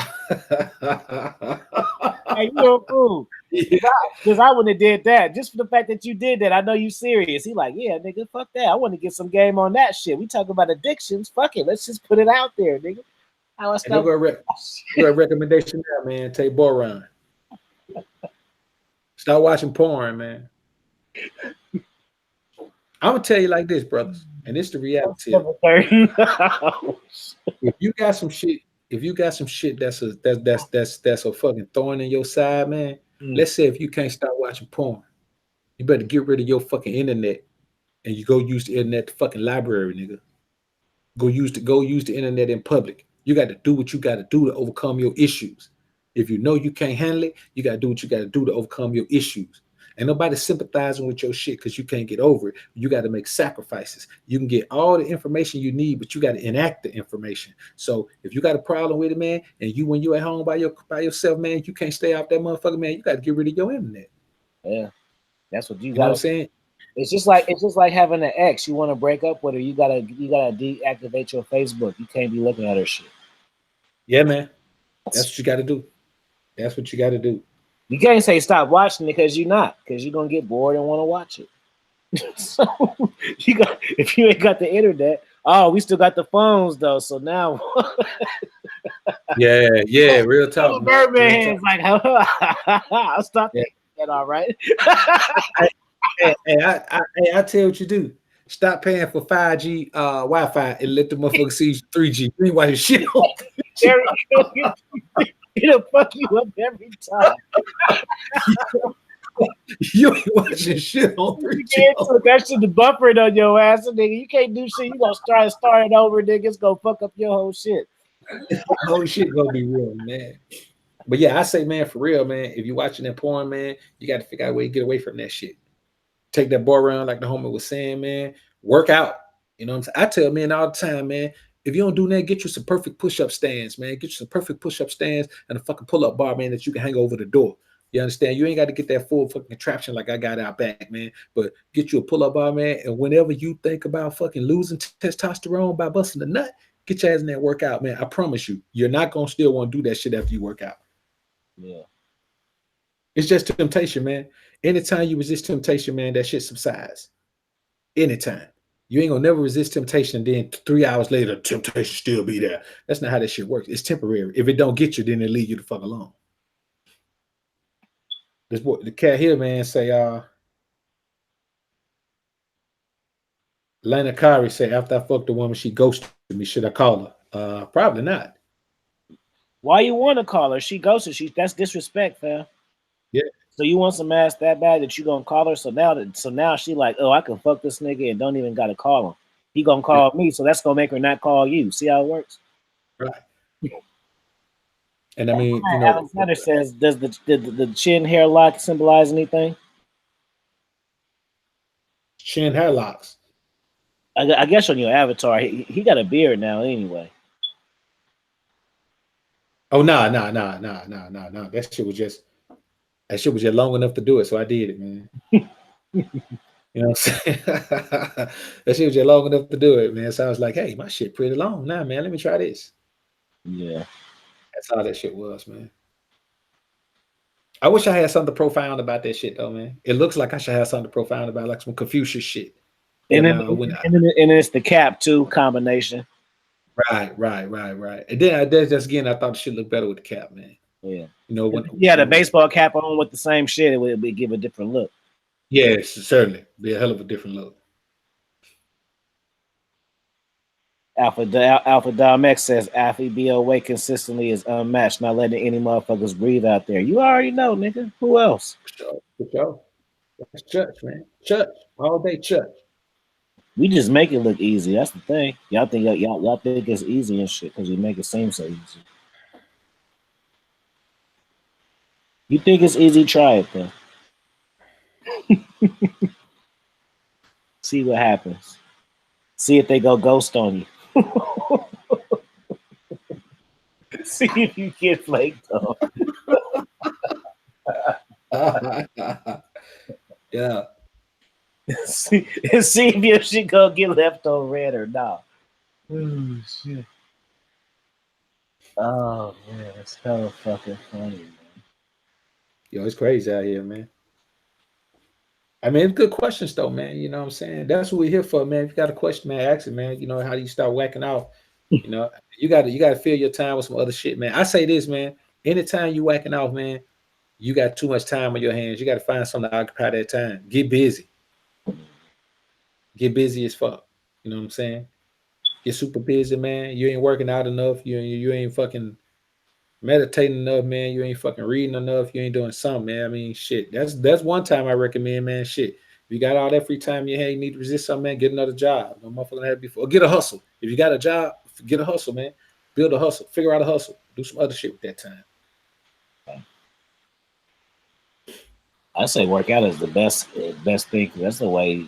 Like if you work out and got a nice body, even if you ugly, you still got a nice body. Even if you ain't got no swag, you still got a nice body. Even if you an idiot, you still got a nice body. So you can't really lose. Yeah, man, you can't. Either you gonna elevate from that or you gonna have that. But either way it goes, it's something to have. That's real talk.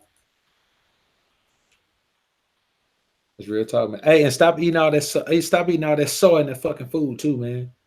That soy, man. That shit make you feel like a broad. Shout out to BOA for the super chat. Say what you know about the mob, baby. And broads are always horny, man. If you fuck around, man, it's to lay off that fucking soy, man. That shit got soy in it, man. Shit gonna make you tell you, man. You gonna turn to a fucking crybaby one of these days eating that shit. Shout out to King Ray Ray for the super chat. Say what you know about the mob, baby. For sure. Will the coldest, he got a good question. He said, if you be away, how do you recover from the nice guy syndrome? Years of letting motherfuckers walk all over. It's gonna be some. He about to get some game now. Yeah. I could just tell from the question. How do you recover from the nice guy syndrome? Years of letting motherfuckers walk all over you, and now you finally see that they ain't the way. How do you start to carry yourself as a man in that regard? Good one. Man, you gotta be fucking angry about that shit. But not at the people, be angry at yourself. Tell yourself, man, that shit. See, at times like this, you have to accept you have to swallow a tough pill. It's a tough pill, but you gotta swallow it. Break that motherfucker down in fours or whatever you gotta do. You a beta male simp man trying motherfucker in that situation. You know that already. But you should be angry at yourself because you know that didn't benefit you. So you should be so angry at yourself, not that you punish yourself, but so angry at yourself that you threaten yourself, say, motherfucker, if you ever let somebody do that shit to you again, man, I'm gonna slice your goddamn throat. Right. See, you got to step outside of yourself and talk to yourself. I ain't talking about looking in the mirror. Fuck the mirror, nigga. I'm talking about you got to look at yourself. Step outside of yourself spiritually and look at yourself and say, motherfucker, you owe me.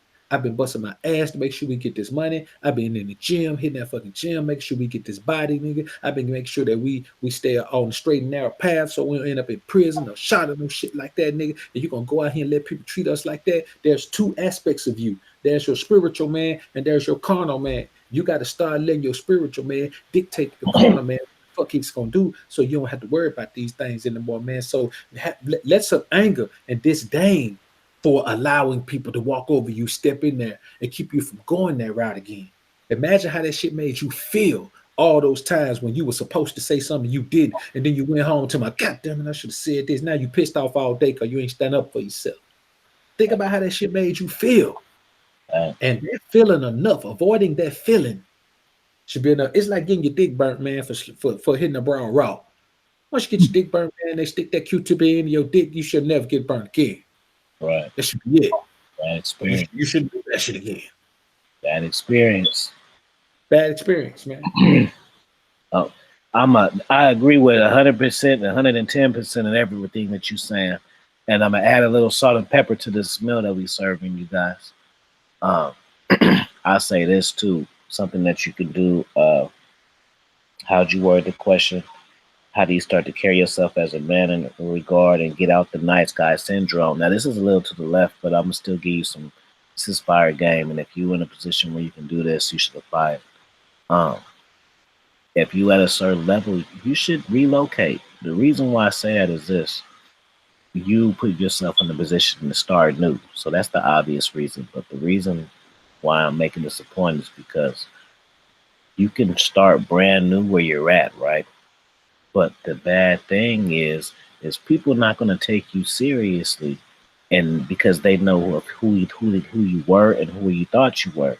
Now, if you don't have strong willpower and you don't have a level of conscience to where you give zero fucks, what's going to happen is you're going to get discouraged because people aren't taking you serious, and you're going to revert back to the old person.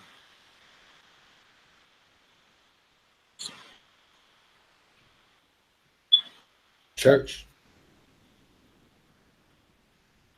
So there goes your meal, niggas. What's for dessert?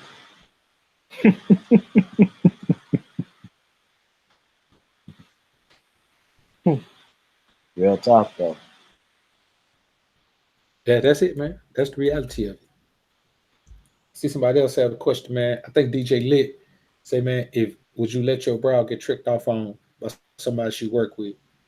I mean, I don't. You know my answer to that, nigga. I let my bra get tricked off by anybody if they breaking bread. Shit. Yeah.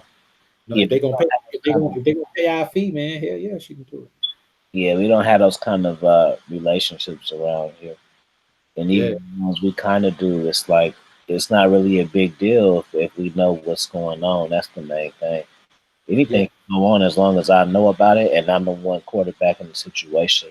I'm not gonna try to block things. I'm not gonna block no shots. I want to score, and I want to score any way that I can. So as long as I'm aware of what's going on, that's the main part. If this play is being made, I'm not part of the game, and that's when the conscious disrespect happens, and that's when things be put on ice and on the shelf and things of that nature. But yeah, I wouldn't mind either. Like it doesn't really matter to me because I don't do a one-on-one exclusive shit. So it's like it's not that type of thing, man. I just need to I just need the heads up on what the fuck is up. Now if he's doing that shit, I find out. See, that's a whole nother thing. Right. I mean, because you lose the transparency. Right. You know what I'm saying? The transparency is a must. And the thing is, you got to think about this. If she's willing to do that, then I mean, you got to accept the fact that that's the kind of girl she is. You know what I'm saying? But you don't drop her. Let me tell y'all cats something, man. See, if you think you got a good girl, you think you got a good girl. But see, you think you got a good girl based on your definition of a good girl, which 9 times out of 10 is not realistic. A good girl is a girl who, like we said, keeps everything transparent with you for the most part, as much as a woman can. You know, a woman can't be 100% transparent, but as much as you about the important shit. How about that? Right. And you got to understand that a good girl is a girl who is willing to follow your fucking lead. If you're a leader, a good girl follows your lead. All the other shit about well, she won't never fuck nobody or she won't never do that. Nah, man. You know what I'm saying? She gonna fuck somebody regardless. So it's better for you to have an understanding with her and have some type of transparency with her so you can know what's going on, like the homie said, and then you just got to be able to accept what's going on. You know what I'm saying? Like you got to get to the point lit where you don't even ask this question. You already know the answer to it. You know what I'm saying? You got to get to that point where you see this scenario and you be like, oh, hell yeah. You obviously know about it. So y'all have discussed it. Shit, bro. It should be a go. Next thing we hear, you should be telling us how that work out and how y'all got y'all a every week trick or every 2-week trick on the hook.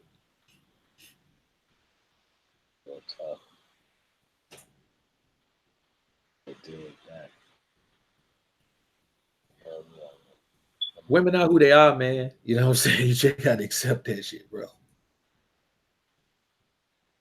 Just got to accept that, man. Alpha Dom X says he's talking to Will. He says it won't be easy, but every single day you have to force yourself to let go of the past. Every day, stay aware and don't have fear of correction shit if it's wrong, even an order at a restaurant. Yeah, man. That's good shit. It's that small nuances. Yeah, if you got a restaurant, hey, I said ketchup, motherfucker, not hot sauce. You'll pass himself and be like, whatever. It's the same thing. No, nigga, that's what I asked for. Yeah. And that's why I tell men to do exercises, man. You got to do exercises. You got to practice control in simple situations. Like, listen, bro. If I'm finna go somewhere, man, if you see a woman with me, man, we out somewhere eating, man, she just with me. She ain't make no decision about where the fuck we was going. You know what I'm saying? Man, let me tell you something. You see a woman with me, nigga, I order her food and everything. Nigga, women don't get no menu when they with me, man. So they'll get no menu. Because you got to understand this, bro. Any woman you see me out with, she's already earned it. She's earned a date. You know what I'm saying? She's earned a date. Hey, I let bitches pick their own food, nigga. He said they don't get to look at the menu. But you know what? See, my thing is this right here, man. Like it's a different scenario, man. If you out with a chick that's on your team and you know her doing, you know what she likes, you know what she doesn't like, you know all of that. Like she's used to that. She understands that. Now, it's kind of different, man. If you I think about a new bitch, like you the new bitch the first day, yeah, she'll be happy. Crap. You order her shit. That shit got peanuts in it, man. It got peanuts in it, man. That whole face swell up. You just look at her like, you want ice or no, bitch? So I mean, and that's why I do that, man. Like all of this shit is by design. This shit that I say, man, it ain't no shit I just thought of. Like I interact with women the way I interact with them because everything I do is by design. I build this type of relationship so when I'm out somewhere with a woman, she could be out with a man and she could just be a princess. I give her a princess day. That's all I do. Instead of sending her to the spa, which she gonna do that shit all the time anyway, because she got to stay fly if she fucking with me. Her getting a spa day, that's some shit that she got to do anyway. I give her a princess day where she get to dress in her very best and look as beautiful as she want to look, and we go somewhere that's fitting for her to wear that shit. You understand? And I'm looking fly because, like I told you, you know what I'm saying, the shit that's on my feet is, you know, and you know if I got this motherfucking ostrich on my feet, nigga, you know if I got fox fur boots with a fox fur jacket to match, nigga, and I got that shit fucking dyed in different patterns, nigga, so I got on a red, white, and blue fox fur jacket with the matching boots. Wow. Come on, homie. Man, boy, I'm a kill shit this winter, boy. But anyway, you know what? Let me add this. God willing, I'm gonna kill shit this winter. But so, I say, man, I build it to that point. So I tell man, practice that shit. If it come to what y'all, if y'all going to a movie, man, fuck that. Don't let her pick no movie. Just practice control. You practice control with her because you should be controlling her anyway, and that shit translates to the rest of your life. So when it comes time to make a decision in business, you ain't trying, well, man, what you think, man? Blah, blah, blah. Nigga, you know the business. It's your business. Make the fucking decision. Life is too short to take too long making decisions, because the next break you need may be on the other side of that decision, but you may have 5 minutes to make the motherfucker. Act like every decision you make, you got 5 minutes to make it. If you got to think 2 days about something, then your ass shouldn't be the one making the decision anyway. You don't know enough about it to make the decision. You got to wait 2 days. Think about it. So practice that shit, man. Oh yeah, man. I just got a little thing going with one of my chicks, right? Practice saying yes. So basically, we just, instead of thinking about shit, we just saying yeah, man. And just for 6 months, we just practice saying yes and just seeing where the decisions lead us. And I'm doing it too. I've done it before, and I always level up. So I'm just doing it again, and I just brought her in. Yeah, that's all right, man. And then guess what happens if it's successful? How much influence you think over her I'm gonna have? See that? In 6 months, we talking soul status. Right. Soul status. Mm-hmm. We talking about the soul train, nigga. Oh, it's the soul train, nigga. That's what it is. Let me see, man. King Shooter said, man, what does it mean when you see some girls looking at you, then they start laughing? It depends on how they laugh, man. Like if they fucking falling out on the floor laugh, you probably got a boogie in your nose or some shit. But I mean, it just depends on how they laugh. If they giggling or laughing, that makes a big difference. Right. You know what I'm saying? If they giggling and when you turn, they all looking at you giggling, that shit makes a big difference, man. You know what I'm saying? It makes a big difference. So it just depends on what their mannerisms are. See, women can say anything and they can do anything. You got to understand their mannerisms. Right. They can't help the mannerisms that come with whatever they feeling. Their feelings govern their entire fucking movement pattern. BOA, I got a question for you. And this is the boss question. Now I can even ask you the question and you give me the answer. Right. Just put that one out there. So see, this is the reverse game. How I want to say it? What are your choosing signals that you've mastered as far as the women choosing you?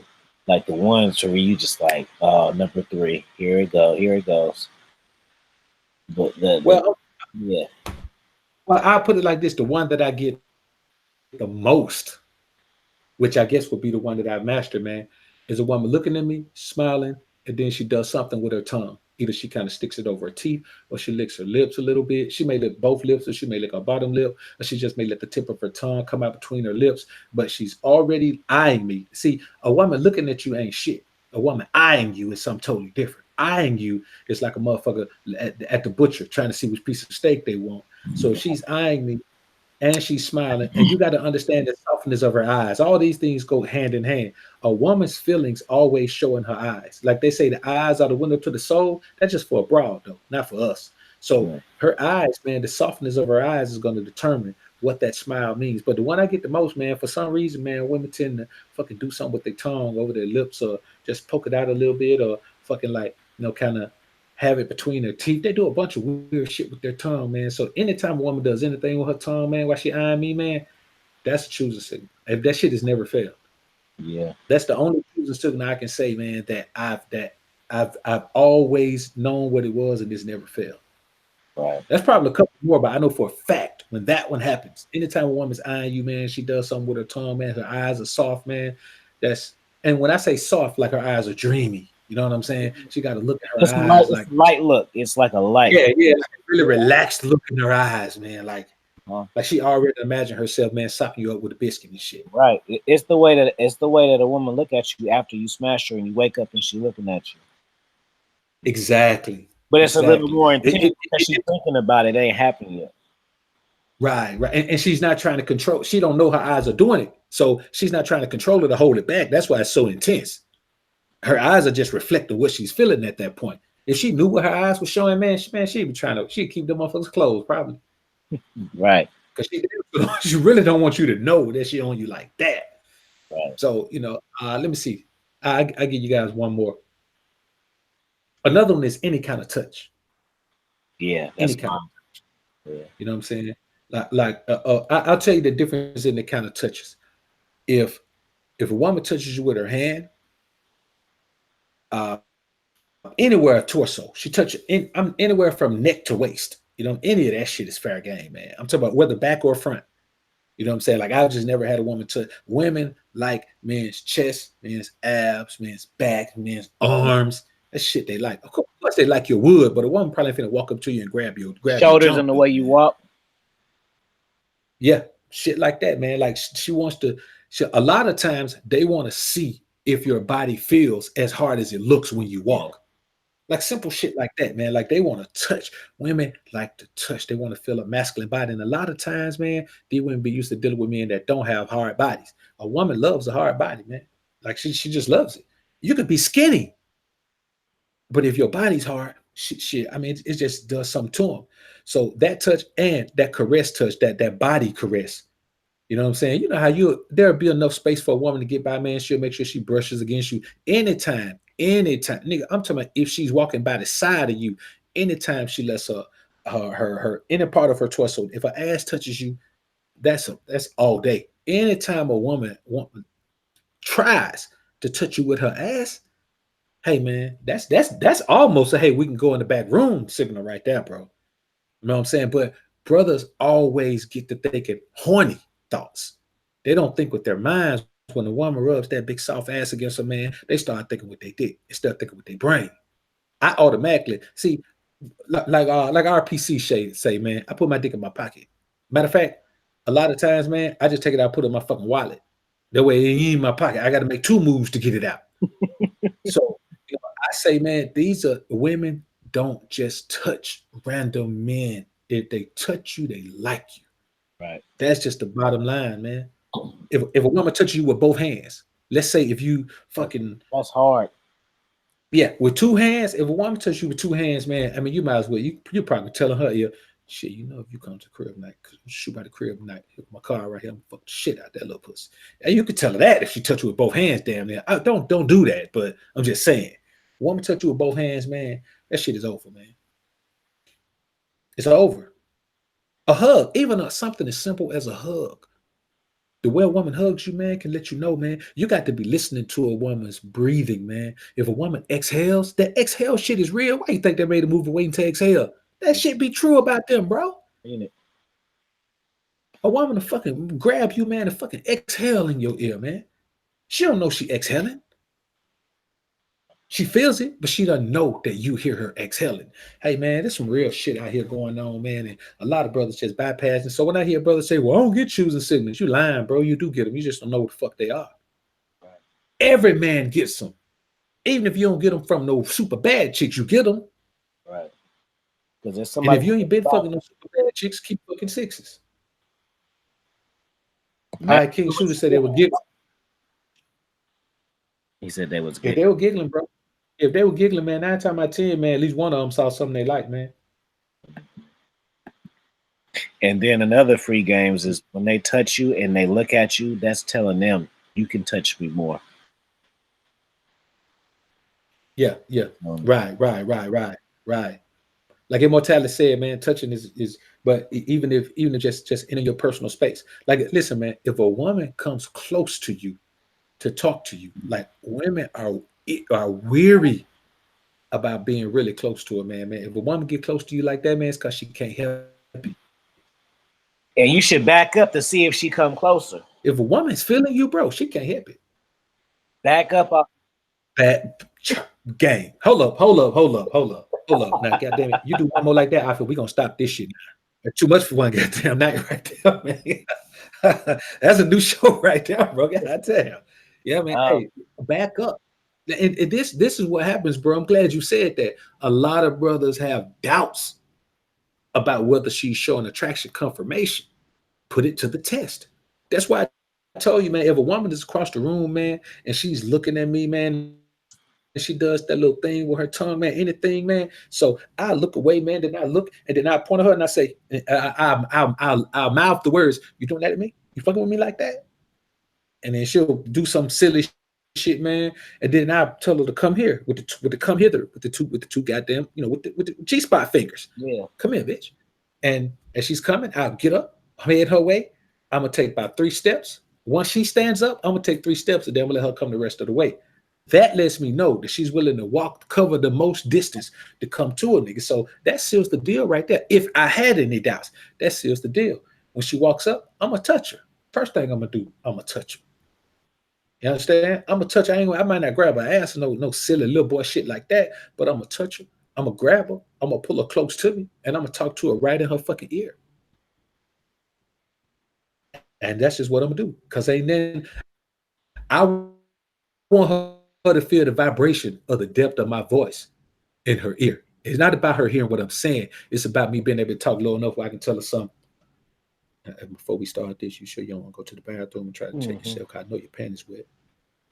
And I'm telling her that in her ear. It's bold as fuck. But I already know the vibration from my voice with my hand already on her, because I got her hand, and then my other hand is on the small of her back, just so I can pull her closer. Women are used to being touched on the small of their back, man. That's cool, but they don't know it's an erogenous zone. Well, they do know. Most niggas don't know. So, hey, man, you might say, "Damn, BOA, that's pretty bold." Goddamn right. Why wouldn't it be, nigga? I'm me. Let me hop on that camera real quick and give him some fire game. Just what he said right there. Like, understand this. You're not bold enough to do shit like that. The reason why is because I'm gonna go and teach you now. The reason why you're scared to do it is because you are scared that the woman is gonna tell you no. Correct? But let me tell you something. Women love men that know how to tell them to tell them. They love it. Ask ones that you're not fucking and they'll tell you. They love to be told no, man. So when you're telling them no, you think that you're putting yourself out the game, you're turning them on. Yourself a challenge. Challenging their ego, and you're challenging them their tactics of now when you tell them no, when you tell her no, what's happening is you're challenging her to get your validation. And that gives you the upper hand. That's it. That's it. That gives you the upper hand. That's what the long game goes in. That's why y'all get scared to do that shit, though. Look how it pays off. I just told you.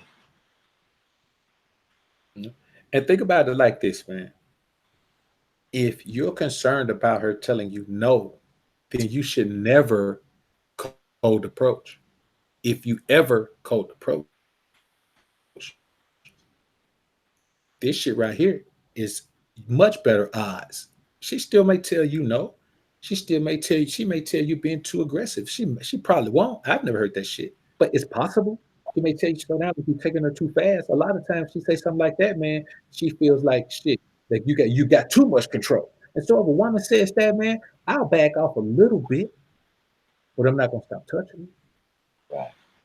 I'm still gonna have her hand. I'm still gonna have my hand on the small of her back. I may get out of her ear. Let me tell you, shit, let's take a walk then, shawty. We're gonna take a walk. And I call all women shawty. It don't matter what her job is, nigga. I done fuck psychiatrists, and you know what I call her? Shawty. I say fuck doctors. What I call them? Shawty. Yeah. Hood chick, you know what I call her? Shouty. Hairstylist, nigga, cosmetologist, you know what I call her? Shouty. Nail tech, shouty. Fucking lifeguard, shouty. White girl, shouty. You know what I'm saying? All of them shouty. Yeah. You know All what? of them shouty. Even fire game like that, like, see, we do the same shit. You say shorty, I say baby, right? So when I talk to a bitch and she knew, and I'll be saying something like, you see, it's finesse game. So I say something like, yeah, babe, something. And she'd be like, she could say some shit like, oh, I don't even know you. You call me babe. I call everyone babe. See, now I just evened her out. So she thought she was getting at me, but I just let her know you're just like anybody.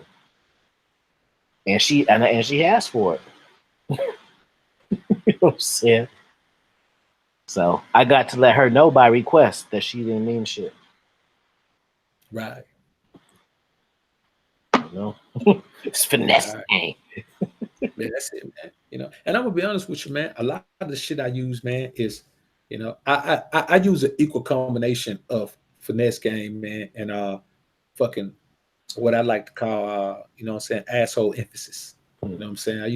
I use a fair share of finesse game, man, because you gotta use finesse game to balance the asshole emphasis. Because if you Yeah. overdo it with the asshole emphasis, you're gonna blow more holes than you get if you overdo it with the asshole emphasis, man. You know what I'm saying? And I tell men like that all the time. I actually got a consultation tomorrow, man, with a cat, man. He getting money, and you know, but he an asshole, man. His problem is he's an asshole. He don't know how to temper it. You know what I'm saying, with the finesse game. You got to temper that shit with the finesse, but he don't care. You know what I'm saying? You know what I'm saying? He's perfectly okay with being an asshole. But if you want to have greater success, man, you got to be able to master both of them. Like you really can't. You're really not gonna have the success that you want to have, man. If you're not gonna incorporate some finesse game into your shit, you got to do it. It's You got it's to do it. it's funny that niggas really get it twisted and they just be thinking the tougher they are, the better and shit. Like they take the alpha shit too far and shit. Like, damn, that's not how you get the best result. We don't tell you to beat on hoes and shit like that. Y'all doing that shit because y'all want to. Ain't nobody said do that shit like that. Yeah, nah, man. I ain't never preached that gorilla pimping shit. They take it. They take it as like I'm gonna be a caveman. No, that's not what the fuck we saying. Yeah, you can be a caveman, and you're gonna be in a cave, man. You know what I'm saying? Hey, this is the U.S. in 2019, man. You fuck around, be a caveman, they're gonna have you in a cage, man. That's real talk. Let me Trav see, said Trav Marco. do a skit. Marco. Go. You said we just do a skit in our white guy voices. That's funny because we both got one. I don't know if I could keep that up for a whole drop though. It would have to be a skit. It couldn't be a. Ah, you know what? It depends on the vibe. Actually, I could do that shit. If you started to do that shit, I'll flow with it. That shit. ZDS, man, I appreciate the super chat. Home say this so fire and worth so much more. I appreciate that, brother. Luke ZDS, appreciate that. That's what's up. Marco Boom and say that shouty shit work with younger females, man. Shit work with every young woman I come into contact with, bro. I'm gonna be honest with you. I mean, because this is the thing, bro. It's not about what works with any particular female. You being your authentic self. Women disregard little shit like that. If Right. you're your authentic self, like once you really, I mean, once they're like into you, man, just because of who you are, man, everything is a term of endearment. You know what I'm saying? Like younger women can identify women, but older women like to feel like they're younger. And when I say old, I mean a woman like in her like 30, 35, somewhere around there, man. Man, she wants to feel like she want to be somebody shouting. She remember when she was somebody shouting. So I mean, I just look at it like this: anything that you try that doesn't work for you, you either didn't relay it with confidence, it was totally different from everything else you've done, or you didn't have quite the hold on the bra you thought you had in the first place. You know what I'm saying? Like those, and I may be able to add another reason to that, but those are my three reasons about why something might work for this woman, but might not work for that woman, because I don't change who I am for any particular woman. I don't change my approach. You know what I'm saying? For any particular woman. Now I may change the words I say to her when it comes to when we talking having a conversation, because a woman that's fucking 35 is gonna be a different conversation from a woman that's 22. It's just gonna be a different conversation. We're gonna talk about different shit. Right. But the way I present it, that shit is gonna be 10-10, man. Because I don't give a fuck with the bitch walk away. I don't know her. I just met her. I ain't never got to see her again. I got a good point just from what we're talking about. Story time, just from today. And just to wait a minute there, Offie. Let me give old John Fields here. Oh, shout out here, man. He's come in here and give me $2 super chat there, man. Hey, man, I'm gonna tell you like this, man. Appreciate you coming through here with that old BOA and that old Offie Kingdom there, man. Those two fellas there, man, I'll tell you, they give up some good old game there, man. He says he's about 20-year-old there, man, and learning, learning from us there, brother. Now, doesn't that make you feel good there, brother? He's old learning from us, man.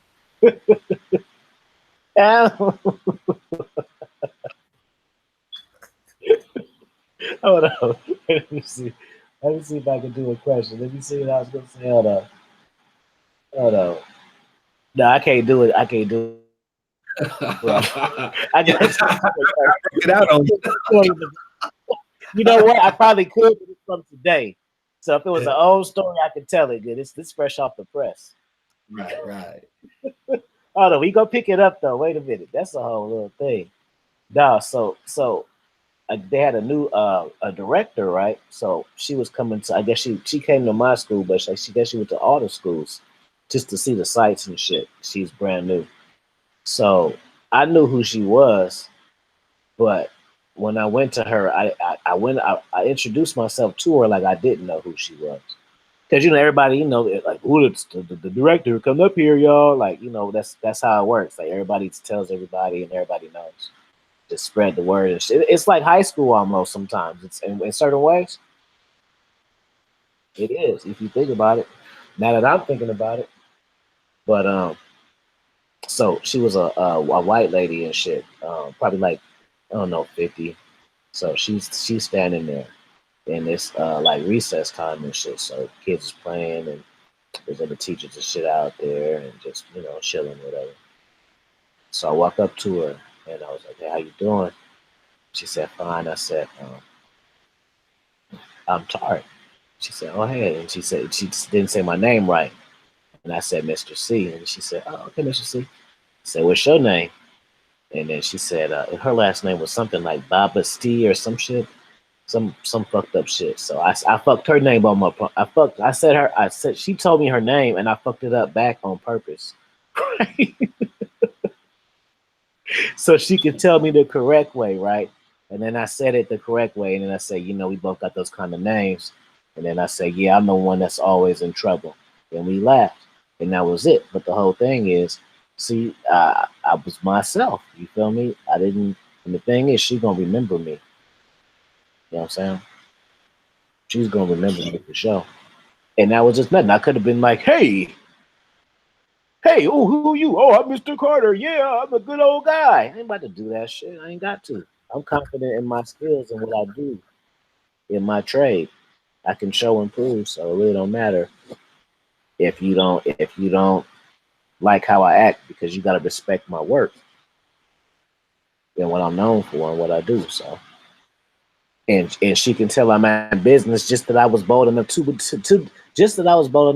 that. That tells her a whole lot about me just off of that. Yeah. Real talk. Without telling her anything, that tells her a lot. It takes some balls to do that. That's how she looking at me, and I'm nice looking too. So that let's not even. You feel me? And she white, I'm black, so we got that thing. I want her over. Yo. She in my pocket if I need her later. Oh yeah, for sure. Especially, man, in an environment, man, where she, she can get loose, man. That's all right, right there, man. And we just talking about the first interaction. What if I keep seeing her? This even something else. She in my pocket just off that today. Yo, man, we got a great question from Jay Jones, man. He said, "What about getting over red pill rage while married?" Let me think about that one. What about getting over red pill rage?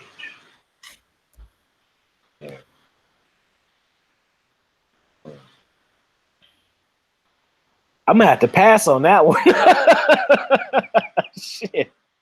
Hey, what you got to do, bro? Is I don't know, right? I'm humble enough to know. Shit, I don't fucking know. I'm about to playlist some shit, man, because I got a lot of shit telling you how to take control of your relationship, how to take control of your marriage, how to fucking whip your wife into shape, man, and put her in a position to be who the fuck you want her to be in the marriage, man. And what you got to do, the only way to get over that, what they call red pill rage, I call it blue pill rage. Let's call it purple pill rage. It's the combination of your body, of your ass being blue pill forever, taking the red pill, but you hadn't quite crossed over, so you're purple right now. So we call it purple pill rage. When you so you got to figure out, either your ass got to get divorced, or you got to absorb some information that helps you gain control of that situation. Because I'm gonna tell you, the only cure to the purple pill rage, man, is to be in a healthy relationship with a woman. And by healthy, I mean that what you say fucking goes. It's your way or no way. I mean, you the boss and she the worker. I mean, you the master and she the slave. I mean, you the big dog and she the puppy. You know what I'm saying? I mean, you the principal and she the teacher. Matter of fact, you the board, you the superintendent of the board of education, and she a janitor. That's what I'm talking about. She the lunchroom lady. You know what I'm saying? I'm talking about you gotta be. Yeah, ain't it better though? Like, you are So really you my got, kitty. How dare you even speak to me? And the superintendent, you're a gentleman. You're a gentleman. so you gotta be in a position to do that, brother. And it don't sound like you about to get divorced, man. Because I'm gonna be honest with you, marriage itself is conducive to fucking purple pill rage, man. To be honest with you, especially if you weren't in a red pill and mindset when you went into it. Which obviously, if you're still dealing with the rage, then you weren't fully in the red pill rage. And if you start taking the red pill while you were married, oh, bro, I'm gonna be honest with you, you probably ain't gonna be able to fix that shit. That's just me being honest with you. I can doctor up some shit, man, tell you some shit to give you some false hope, but I don't sell false hope, brothers. I don't sell hope at all. I leave that shit to Obama. You know what I'm saying? I give you facts. The bottom line is, if you were blue pill when you married your wife, man, and now you start taking red pills and now you enraged, part of that rage come from your interaction with her. You can't get over that shit, bro. You got to get out of that situation if that's the case. There ain't no fixing that shit when you've been blue pill, man. A woman ain't gonna never accept your ass as red pill if you've been blue pill. Now, if you were blue pill and then you start taking the red pill, then you married that woman since you started trying to make the transition, and she don't remember you being a blue pill beta male simp mangina provider motherfucker, then that's something totally different. You can get control of that situation so you don't find yourself back in that blue pill shit. So that's really what this is about, man. So it just depends on if you already been, if she know you're a blue pill beta male simp mangina, man, you've been that way with her. Shit, bro. It's virtually impossible. I'm not gonna say impossible because anything is possible per se, but that's a tough one, bro. I don't even see how you can get out of that one. What about the kids? I mean, you still gonna be their dad, nigga. See, this is the thing. Men believe that you got to stay in the scenario. That's that female thought process that this society and these women and our mothers and our grandmothers put in our head, that as a man, that even if you fucking miserable in a situation and you can't even stand up and be a man in a scenario, man, your first responsibility even to your children is to be a fucking man. And if you can't be a man in that situation, the man you know you need to be, you're going to be more benefit to your children outside of the household if you could be a man. That's if you got daughters or sons. They need to look at you and see a man. If they see you being dominated by their mama, man, you can't raise them effectively in that environment, bro. Especially if you got a son, man. Your son gonna grow up thinking that he's supposed to be blue pill. He's supposed to be a beta male, man.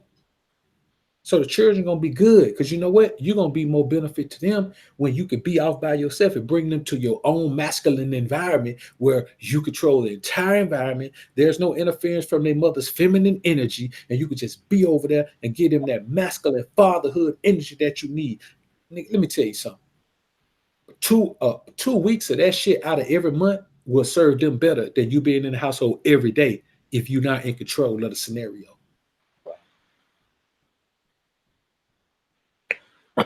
Real talk. Shout out to Steph. Steph in the building. What's going on, fam? He said I just drop on this for tomorrow. Yeah, because we had talked about that shit.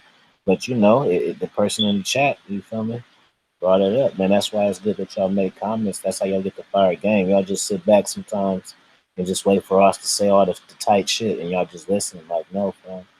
We feed off y'all energy too. You gotta realize that. Oh yeah, yeah, it's gonna be a hard pill, Jay. It's always a hard pill. You know what I'm saying? That female nature thing is a hard pill because as men, we want shit to be great. And if women were the way we thought they were, and I say we because I include myself with the brother, man. I try not to always ostracize myself from being included in the group, even though I never trusted women a day in my fucking life. I still say shit would have been perfect if they were the way we thought they were. Right. But we're not. And that's just the bottom line. So yeah, it's a tough pill to swallow, man. Especially if you made a move and you like in a marriage or some shit like that, man. Based on that premise, yeah, it's a tough pill, bro. Tough as shit. I'm gonna tell these niggas a secret tonight. It's a secret. You get the best results when you give the least effort, fam.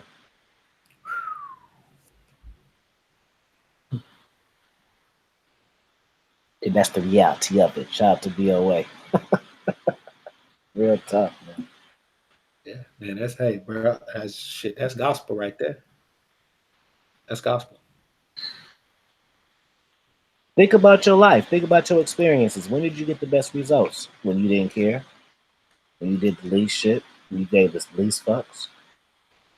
When you take or leave it, like I want this or I ain't tripping if you come. I don't care what you say.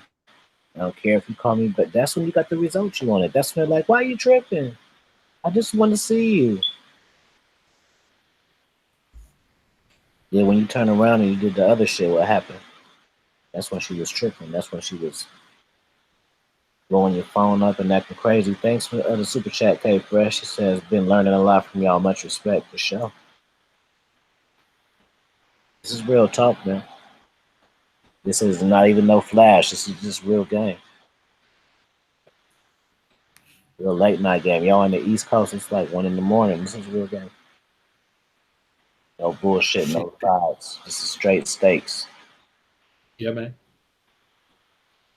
Truth serum. That's all this shit is. Truth is the fountain of youth, man. Because it eliminates the fucking stress out of your life. Lies stress you out when you find out that they're lies. Because you believe they were the truth. So you just have to understand, man, that self-preservation, one law of the land, man. I look at it like this, man. And I'm going to keep repeating this fucking stat until it goes down. 10 men a day kill them fucking selves, man, because of a breakup. Yeah. Now, the longer you stay in a situation, man, that's fucking destroying your manhood, the more likely you are to add yourself to that statistic. And one of these days, your ass might be one of those 10 men. But there's no need to go that route. You know what I'm saying? And men seem to believe that you can't get custody of your fucking children. That's why men don't fight for it.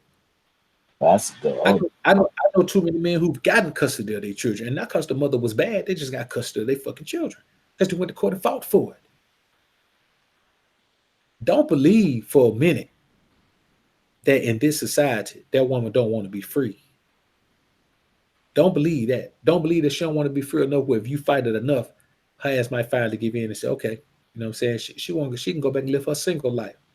She can go back and do her thing. She can not have the pressure of being a single mother. See, there's no stigma in this society on a single father. There's a stigma in this society on a single mother.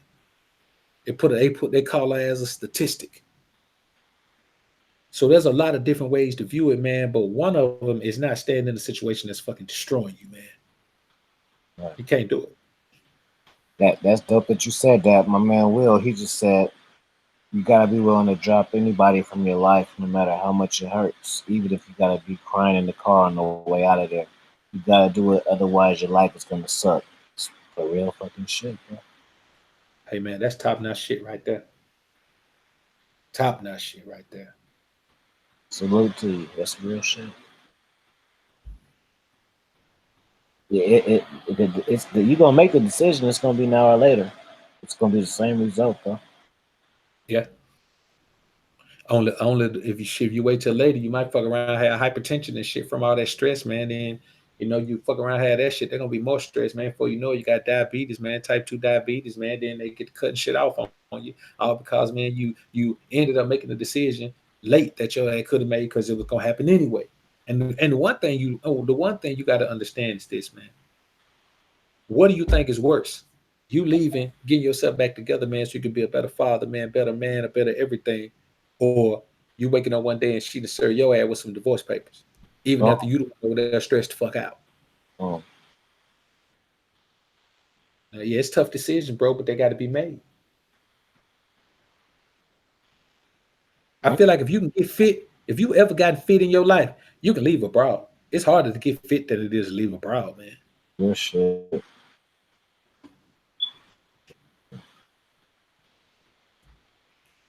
And And that's just the it get reality of it. easier too. Just like, you know what, we talk game privately about, you know, y- y- your pops, like just certain things happen in a way to where even though it's not bad, things happen and it made situations easier. Now it looks like didn't look like a blessing, but it ended up being one. Yeah. Listen to the brother Fee. Listen to the brother Fee.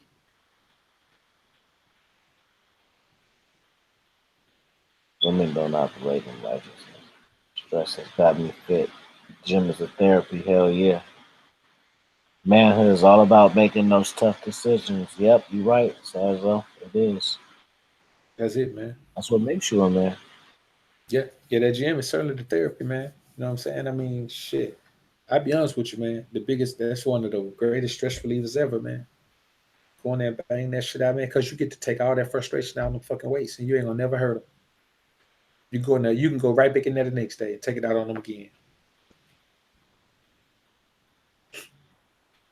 So, I say, man, the number one thing is this, man. As men, we got to start understanding that self preservation is the number one law of survival.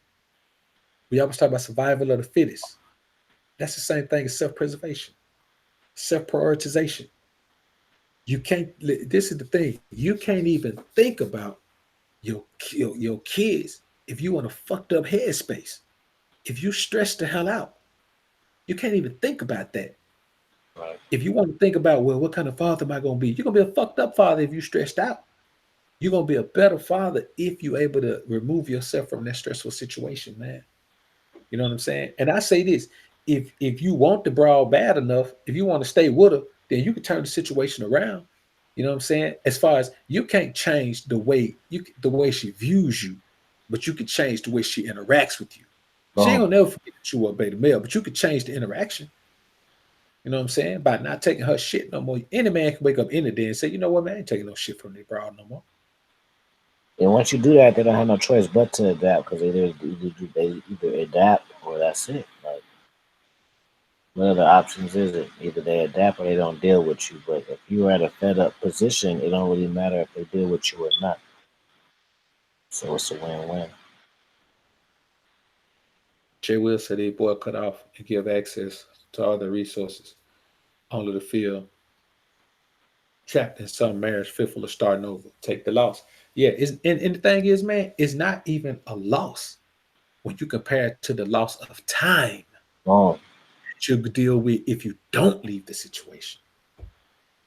Man, you don't get that shit back. No. Anything can happen to you. You can fuck your legs up and you just wishing about all the shit you could have did. Now you can't do nothing. Yeah.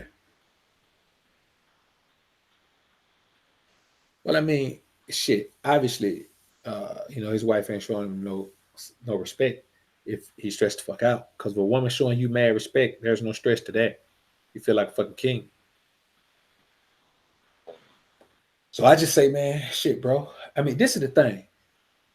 Anytime a man is in a situation, man, he knows what the fuck he should do. He feels it in his spirit, feels it in his heart. His mind is telling him. His fucking gut is telling him. You know what I'm saying? You gotta listen to your gut, man. You gotta listen to your spirit. If your spirit, heart, gut, and mind telling you all the same shit, you shouldn't waste another moment. You're gonna live in regret. Yeah, for sure. And that's the worst. I'd rather fail than live in regret, man. Failing is man. just because when you fail, you still learn, even though you didn't get what you wanted, you still learn something for the next time. Regret is just gonna drive you crazy. The thought of what if, maybe, I should have did. It's gonna drive your brain crazy. BG get busy said my baby mom is moving with my son to a different town. I know another nigga is involved, but I'm only concerned about my son. I want him to come move with me, but she is being difficult. Any advice? Lawyer up, bro. Lawyer up and like lawyer up quick. You know what I'm saying? If listen, bro, you got to accept the fact that there may be some child support involved for you initially. Fuck it, but you got to do it because they can make her not move out of town with your son, man. If you go ahead and lawyer up before she moves, you understand? Depending on what your state is, I say that depending on where you are, like she can't just up and dip with your son, man. Once you go in there, man, and they legally declare custody. See, this is what men got to do. You got to stop being so afraid of going in that fucking courtroom. You got to stop being afraid of it. If you got to pay child support, fuck it, it's only money. So we be looking at these basketball player, the NBA numbers, man. You ain't gonna have to pay them kind of numbers. Right. You know, that shit ain't gonna be your number. Your number ain't gonna be close to that. You know what I'm saying? It just ain't. Even if you getting real money out here, your number ain't gonna be close to that. You know what I'm saying? You're gonna be Well, close to a man that's making $70. 30 million a year. So the thing is, man, you gotta be willing to do whatever you gotta do to be able to maintain that relationship with your seed, man. So you might have to do some things, man, that you wouldn't normally do. But hey, man, that's why you lawyer up. That way you don't go in the courtroom and get dogged out by a feminist judge. You understand? You go in there, man, you get lawyered up, you go in there, man, put up a good fight, try to get your seeds, man.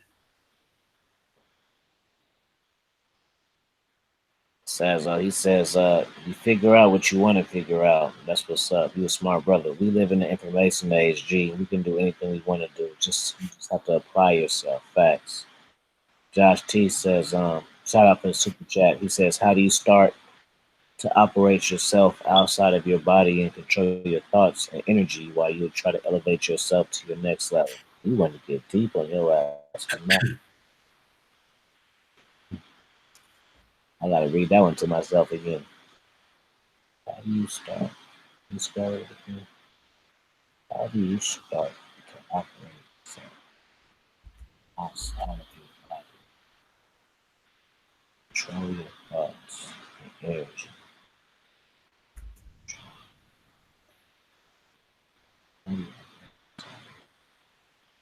I say manifestation is key for me. Once you start thinking about shit and you see it manifest, it keeps you confident to think of more shit to manifest. And it's just like growing plants, it grows and grows and grows. Real talk.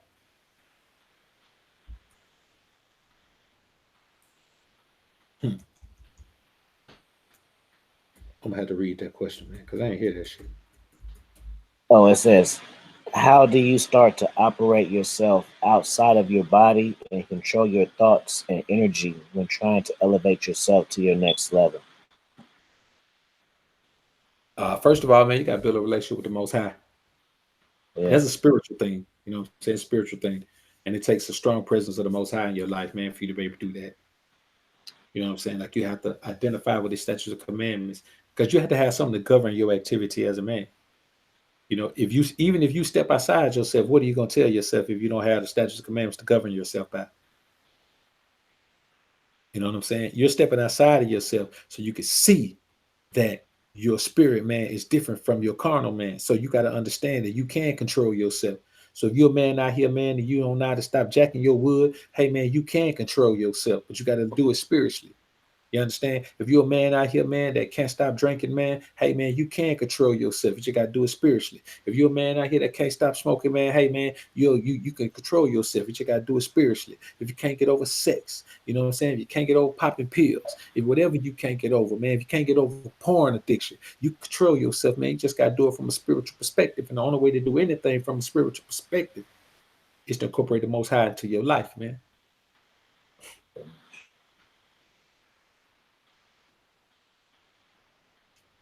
So meditation is cool. That's the second time I've seen meditation today, man. You know what I'm saying?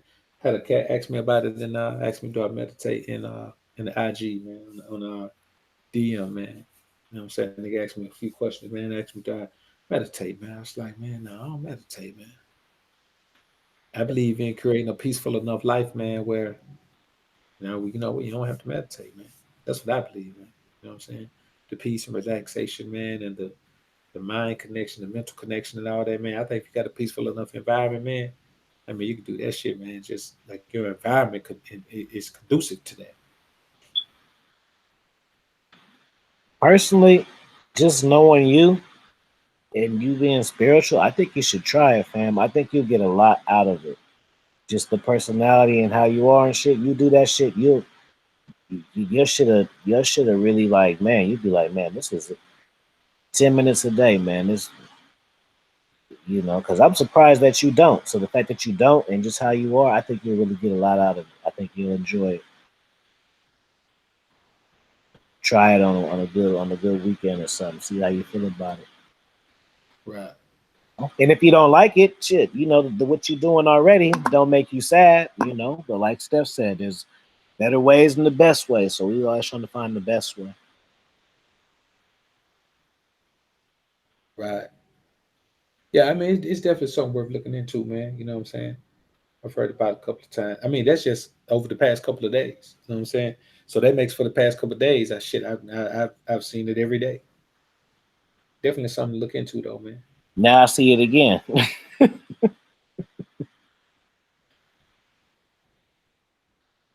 Look now, see now they talking.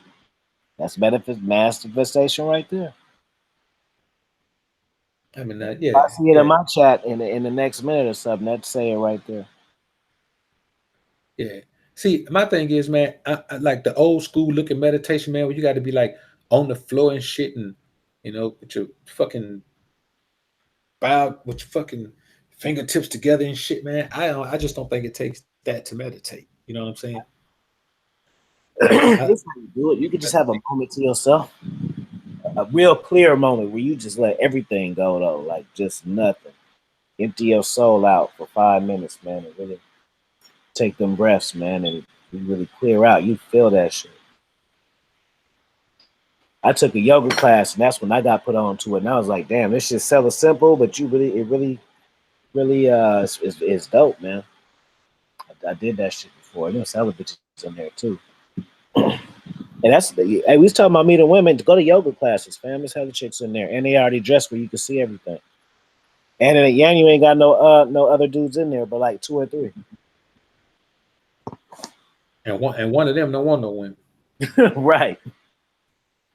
You know what I'm saying? I took a fucking ceramics class, man. It was like 30 hoes in there and 2 guys, and the other one didn't want no women. So it was just me. And it was all races too. But see, I'm looking at what y'all calling meditation, man. Like I do that shit. I just don't call it meditation. Oh, okay. That's what I mean when I say step outside of yourself, man. Let your spirit, man, step outside of your carnal, man. Yeah. That's what happens when you take your spirit, man, and step outside of your carnal, man. Then your spirit isn't bound by all the issues of your carnal, man. Right. You know what I'm saying? And of course, that's twofold. When you do that as well, when you need to step outside of your carnal self and put your fucking carnal self in check. Like that's where I get it from, knowing that you can step outside of your carnal man and separate your spiritual man from that, man. That's all. We talking about the same thing, man. I just don't call it meditation. Yeah, that's how come I was surprised that you didn't like shit. Yeah. I assumed that you did. Well, shit, nigga, you better try it. I just don't call it meditation, man. I think that would be your shit, fam. Shit. Yeah, I just don't call it that, man. That's all. Yeah, that Namye man. That's a chant, bro. I don't think they be meditating. They be beating some bees or something. I know that shit. I know. Yeah. Nah, but yeah. I think we all do that, man. I think especially as black men in this society, man, you got to take time to your fucking self, man, to just unwind and detach from all this shit, man. You know what I think the difference is some people do it when they're stressed overwhelmed, or Right. something, you need to just do it. Even if you Yeah. have a good, when you catch out good days, y'all don't meditate. Y'all just enjoy your good days and go to sleep. Right. You need to do it every day. That's what I mean. Hey, that's a hell of a point right there. That's a hell of a point. It's kind of like talking to the Most High. You can't just talk to him when you're in trouble. Oh, Lord, help me, Lord, please, Lord, help me, Lord. You can't just talk to him when you're in trouble. Right. You know what I'm saying? You got to, you know what I'm saying? Because when things are going great, man, you know what I'm saying? You got to give him some praise and thanks, man. You can't always be begging for shit. Right. Yeah. Because when people know you want something, every time they see you, they gonna hide. Yeah, for sure. Yeah, yeah. So yeah, man. What we talk? Yeah, for sure. I don't know why in the hell. Man, I'm telling you, when I think of meditation, man, I think of some motherfucker sitting in the middle of the floor, man, Indian style, man, with some candles blowing, man, with got them fingertips together, man. He just bowed down, man, in a room that's partially lit, in there by himself, man. That's because That's propaganda. We around the same age, so we probably was watching karate movies and shit. yeah. Yep, got it. Watching that karate movie, so the first thing is that's the image we get is that shit. Master. You talking about Bruce Lee? You talking about the ones where niggas is flying and shit like that? Yeah, we talking about that. What you want? You coming around here? Yeah. Nigga, mouth still be moving and shit. Yeah. Hey man, you know what, man? I used to watch the motherfuckers all the time, my pops, man. Like we sit and watch, we take a sad man, sit and watch, man, about 7, 8 of the motherfuckers back to back, man.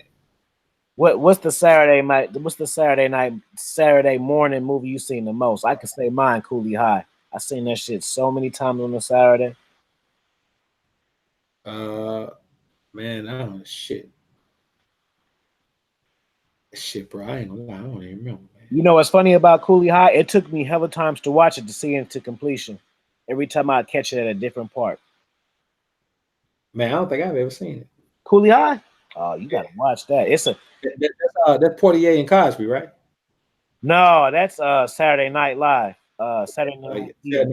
Yeah, Saturday Night That's Special or that some one. shit. Coolie High is with what's his name? Glenn Turman.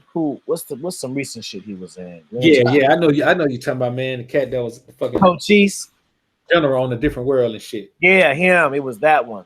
Right. Cochise, and he died at the end. That's a dope ass movie. Right. Mm-hmm. You Yeah. I want to watch. Matter of fact, I did a drop with that movie. I did one of them. One of those fucking. What was the drop? Understanding Female Nature, Part 2. That was I used that. No, that was Part 1. Part 2 was the Mac. Part 1 was Coolie High. Yeah, like certain shit don't change. I think it does. And I mean, internet has changed shit, but if you still know what you're doing, you know what you're doing. Yeah, for sure. Uptown Saturday Night, yeah. Yeah, right. That's what that shit was. Who's seen Coolie High up in here? And say if you seen Coolie High, say if it was fire or not. I love that fucking movie. It's some youngsters. Y'all might not know about that one, man. There's a bunch of shit I ain't seen, man. I ain't seen The Godfather, man. Now one of the motherfuckers. You're not really missing. I mean, they're good. But it's like some of the movies. It's like you watch them because you're supposed to know them. Now, The Godfather 2 was fire, but the first one was cool. The third one was I mean, it's good entertainment, but I'd rather watch Scarface. You know what I'm saying? They're kind of long and drawn out. I don't like slow movies. I like movies where shit be happening. I get bored, so shit got to be happening. Was in Coolie High. He said he was in Coolie High. You an OG then? I say Beyonce stepdad. He put Oh a yeah, level that's to Cochise. yeah. Yeah, that's Cochise right there. He had the bitches. He played hoop and shit. He had all the bitches. Yeah, man. I know some of them motherfuckers there's a couple of cats in here I ain't never seen, man. Godfather, man. I don't know. I just went into them shits, man. You know what I'm saying? I caught him later. You know what I mean? Like, I think when they had like an anniversary set, I copped it and I just binged them. So I probably seen them all a few times. Like Goodfellas, Sazzo just said Goodfellas. I seen that shit hella times. But I ain't never seen that shit either, man. You What's see? my man? That's a bunch of shit I haven't seen. Casino. I seen Casino Royale. No, you gotta watch Casino. Hold on. What y'all think in the chat? Should BOA watch Casino or Goodfellas first? If I don't watch movies that ain't got black folks in powerful positions in them. I feel it, but Not at this point. You know what I'm saying? you can still get that game though how they was doing shit though, because they was the maneuvering. Especially like Johnny Brasco, that was a good ass movie. That was based on a true story. Boston Up is your all time fave, nigga. I love that movie. You know, Boston Up was the only thing that was the Mac, and they basically redid it. If you think about all the parts, but he didn't copy. He paid homage. He he made it so obvious. You know, he think he Goldie and shit. It wasn't. He didn't just. Andre Drake say Shaka Zulu. Yeah, I seen that shit right there. Now. Shaka Zulu. New Jack City. Yeah, no. Yeah, I tell you what I'm finna order that motherfucker. I got the hookup too. You know what I'm saying? When they come to, yeah, they come out. Man, what is next week? Yeah, I gotta check the Well, matter of fact, I'll check the other stuff, the Fire Stick shit later. When you try to look at shit early, it don't be worth it.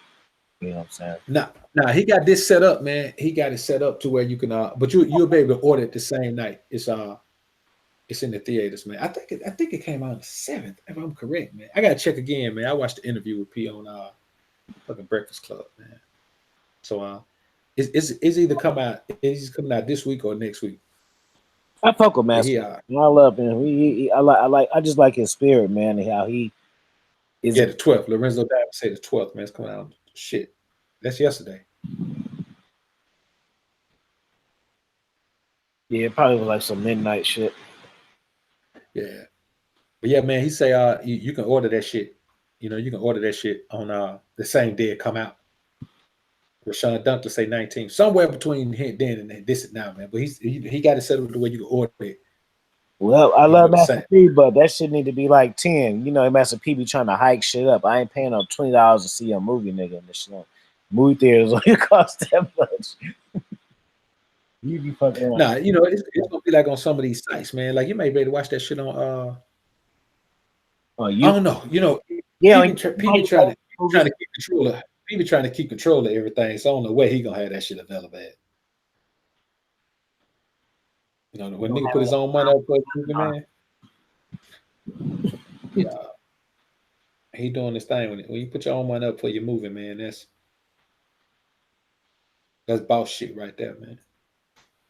He was ahead of his time. Just think the shit he was doing, how famous he would have been in the social media age. Yeah, man. Hell yeah. He would have been the one having 50 million followers and shit, you know. Yeah, he would definitely pump some shit off. But you know what, man? The thing is, he wouldn't have made as much money as he did then, because back then records were selling. Facts, that's true. You know what I'm saying? So he'd have been more famous, but he'd have been a fucking lot less wealthy. Yeah. People, I swear, people be thinking you fall off just because you ain't on TV that much. Just because just because he like money to mean he got to stay on TV like he was 20 years ago. No, he chilling. Shit, Jeff Bezos ain't on TV. Right. What that cat name is? The owner of the Clippers. Motherfucker bought the team. He worth 20 billion. I think he worth 40 now. You know what I'm saying? I can't remember last time I seen Bill Gates. I think he was on an interview with Marcus Brownlee. Yeah, they think just because you ain't on TV, you ain't doing shit. Like, no, nigga. You think these niggas gonna be investing in shit, and you know? When you get off TV, you actually make more money because you have opportunity to focus on behind the scenes money. Facts. There ain't a whole lot of money on being on TV, man. Motherfuckers who make the money out of motherfuckers who sitting back while you on TV. The people who make the real money don't be at the fucking movie shoots working 14-hour days. No. It's simple math. If I can pay you 10 million for a movie, how much the fuck am I making? Right. Yeah. See no P on point. I don't know, man. I think this movie right here, man, gonna have a pretty decent budget, man. Of course, back then, man, that nigga doing straight to video. He was doing straight to video movies, straight to DVD movies, man. Hey, I watched about it hella times before I seen he had the nasty shit at the end. I didn't even know. One time I just happened to look up away, like, wait a minute, bounce that asshole. Like, what the fuck? After the bout, it went off the credits, and then he had the strippers, ice cream strippers pouring whipped cream in their shit, twerking and dancing, and then he had all the No Limit videos. It came on after the whole movie went off. Man, Michael Knight said he put his mother out after looking at Giner. What the hell is that, man? Giner. I don't know what he was saying. I'm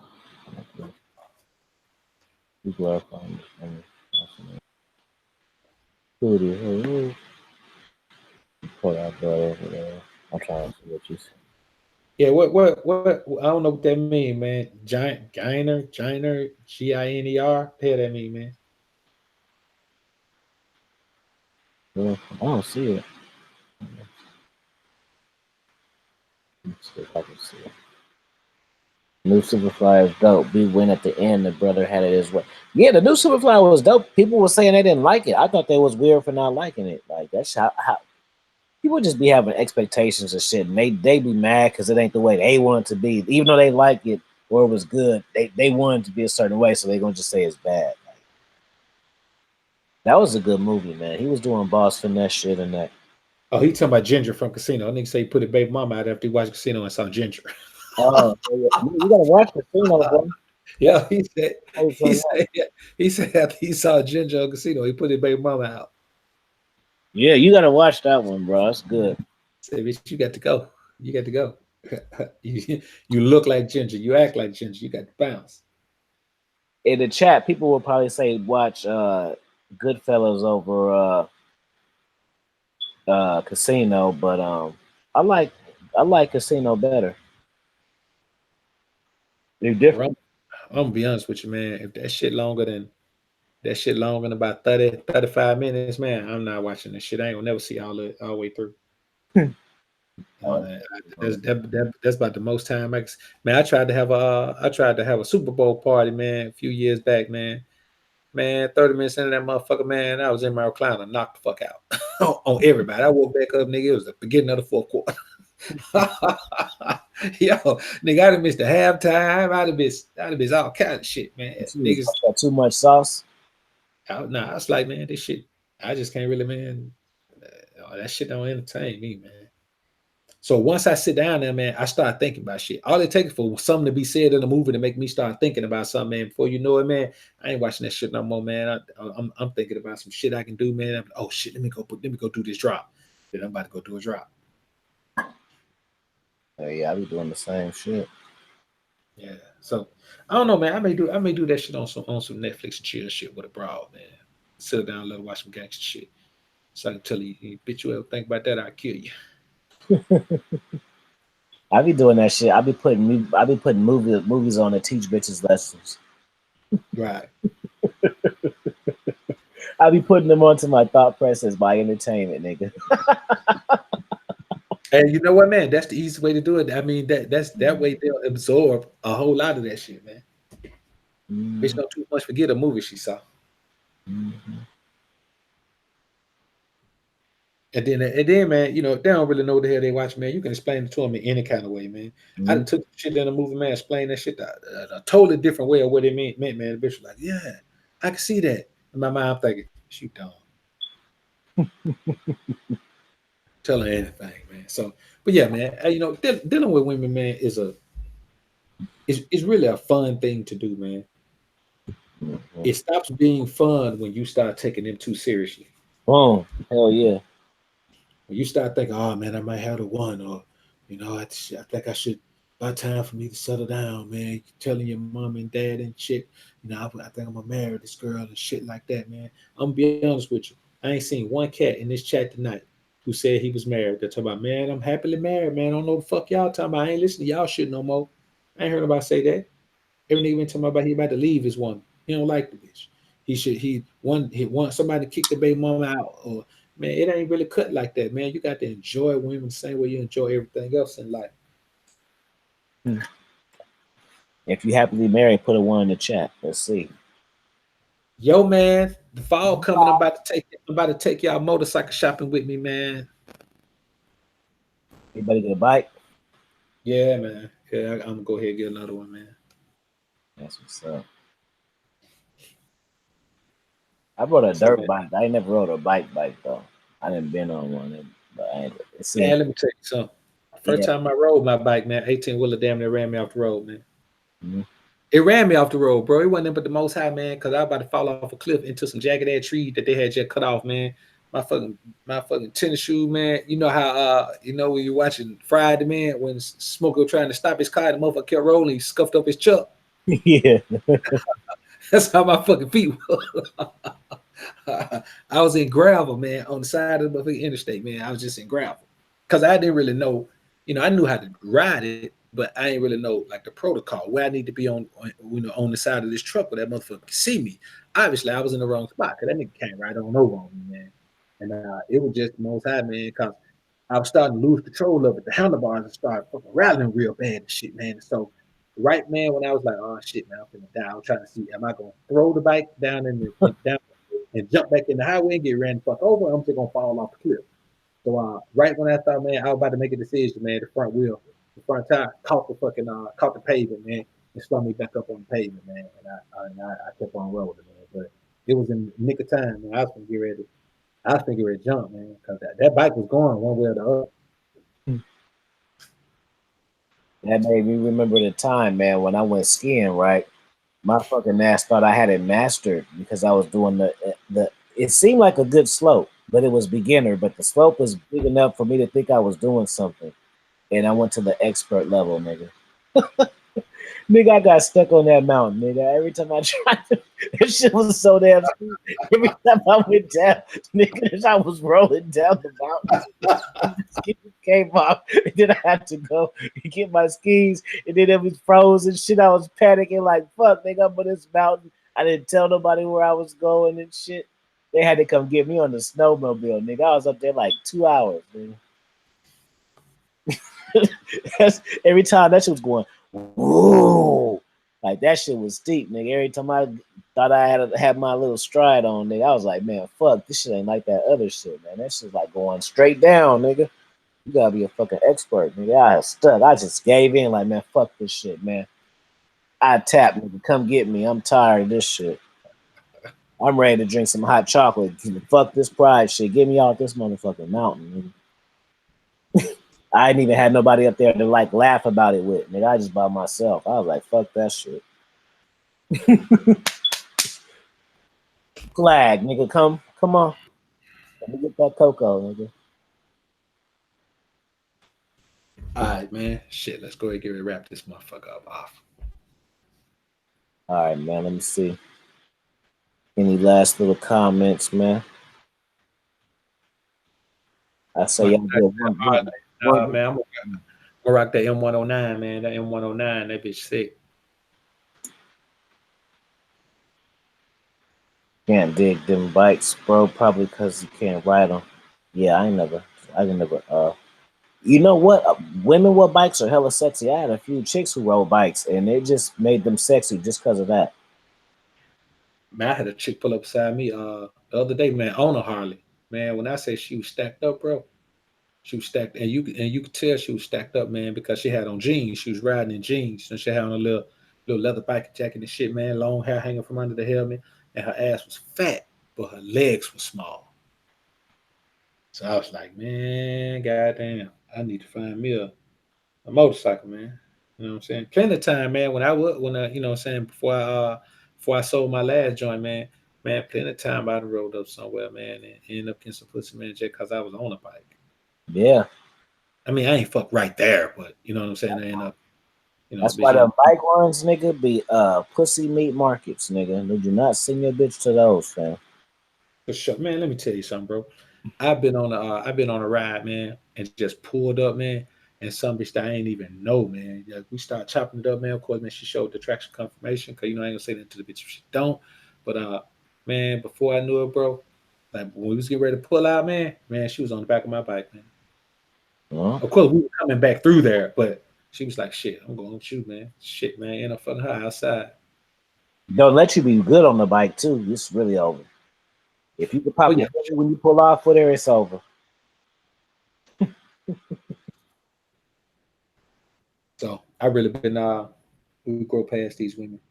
Let's do it some point become super line. That's when we gotta make. Yeah, man. That's what it is, man. When you get to the point, man, where it's time to ditch the broad, man, you gotta ditch her, bro. You're holding on to nothing. Right. You gotta open your hands to get bike before. See, I ain't never fucked with no bike before. You got it. Chicks, I do know they love bikes. I just ain't never had one, but I still know what they like though. I seen it. Yeah, for sure. Yo, and don't be don't be lean. Right. Don't be chunked up, man. You know what I'm saying? Don't be hugging the sleeve, man. Don't be on your bike and a wife beater, man. In the dust. So, but yeah. All right, man. It's been real, man. We appreciate y'all coming through, sticking with us, man, for shit. 3 hours 15 minutes, man. Yeah, it just flow like that, man. Yeah, man. Yeah. When they get physical, man. Shit, man. I'm gonna get ready to play my song. So you did the intro. I'm gonna do the outro. It's the same song. But matter of Go fact, ahead. I hear it on both ends on here. But go ahead and shout your shit out, and then I'll just follow up. Well, I cue this shit up real quick. Hey, man, look at here, man. Y'all go ahead over to Patreon, man. Subscribe on the Patreon, man. Get access to all this wonderful fucking live stream content that I got over there, man. And I'm about to do something different with the tiers, man. Probably not this month, probably in August. About to spruce up the tiers a little bit more, man. You know what I'm saying? Especially the upper tiers. The $1,500 tier, man. I'm about to spruce them up a little bit more, man. Add some shit. I'm about to add some amazing shit to the $100 tier, man. So I'm gonna add some decent shit to the $50 tier too, man. But I'm going to add some things to those tiers, man. So everybody on those tiers, man, I appreciate y'all supporting like that, man. Y'all get ready, man, for some real cold shit. Well, yeah, man, because I was getting cooked behind the scenes last night. I said, okay, I got to move the mob shit up. We got to go 20 tier now, man. Because not even that. Just some questions people was asking me. I'm like, man, some people just not ready for shit, man. And I don't even feel like going into depth. I just want to talk to the people who's really serious that you don't have to debate with. Because when cats are serious, they just want to listen. They don't debate you. They debate you when they're skeptical and they're just kind of knowing and they kind of think they know and they want to go back and forth with you and tell you their experiences or what they heard and you don't know. I ain't got time for that shit, man. Yeah, I really don't want to hear that shit, man. You know what I'm saying? Because I'm gonna be honest with you, this real talk. If I say something and you don't agree with it, I don't give a shit. Yeah. Because what I'm saying is based on my life. You don't agree with it because you're based on your life. Fine, that's cool. But I don't give a shit if you don't agree.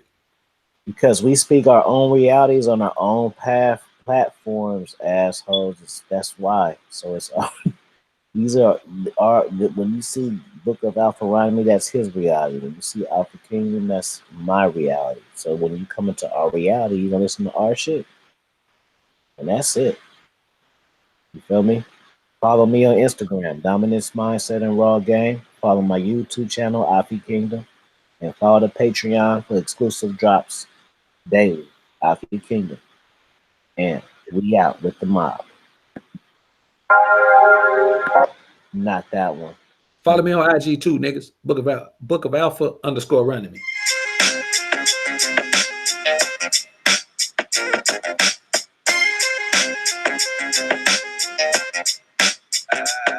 Swoop G.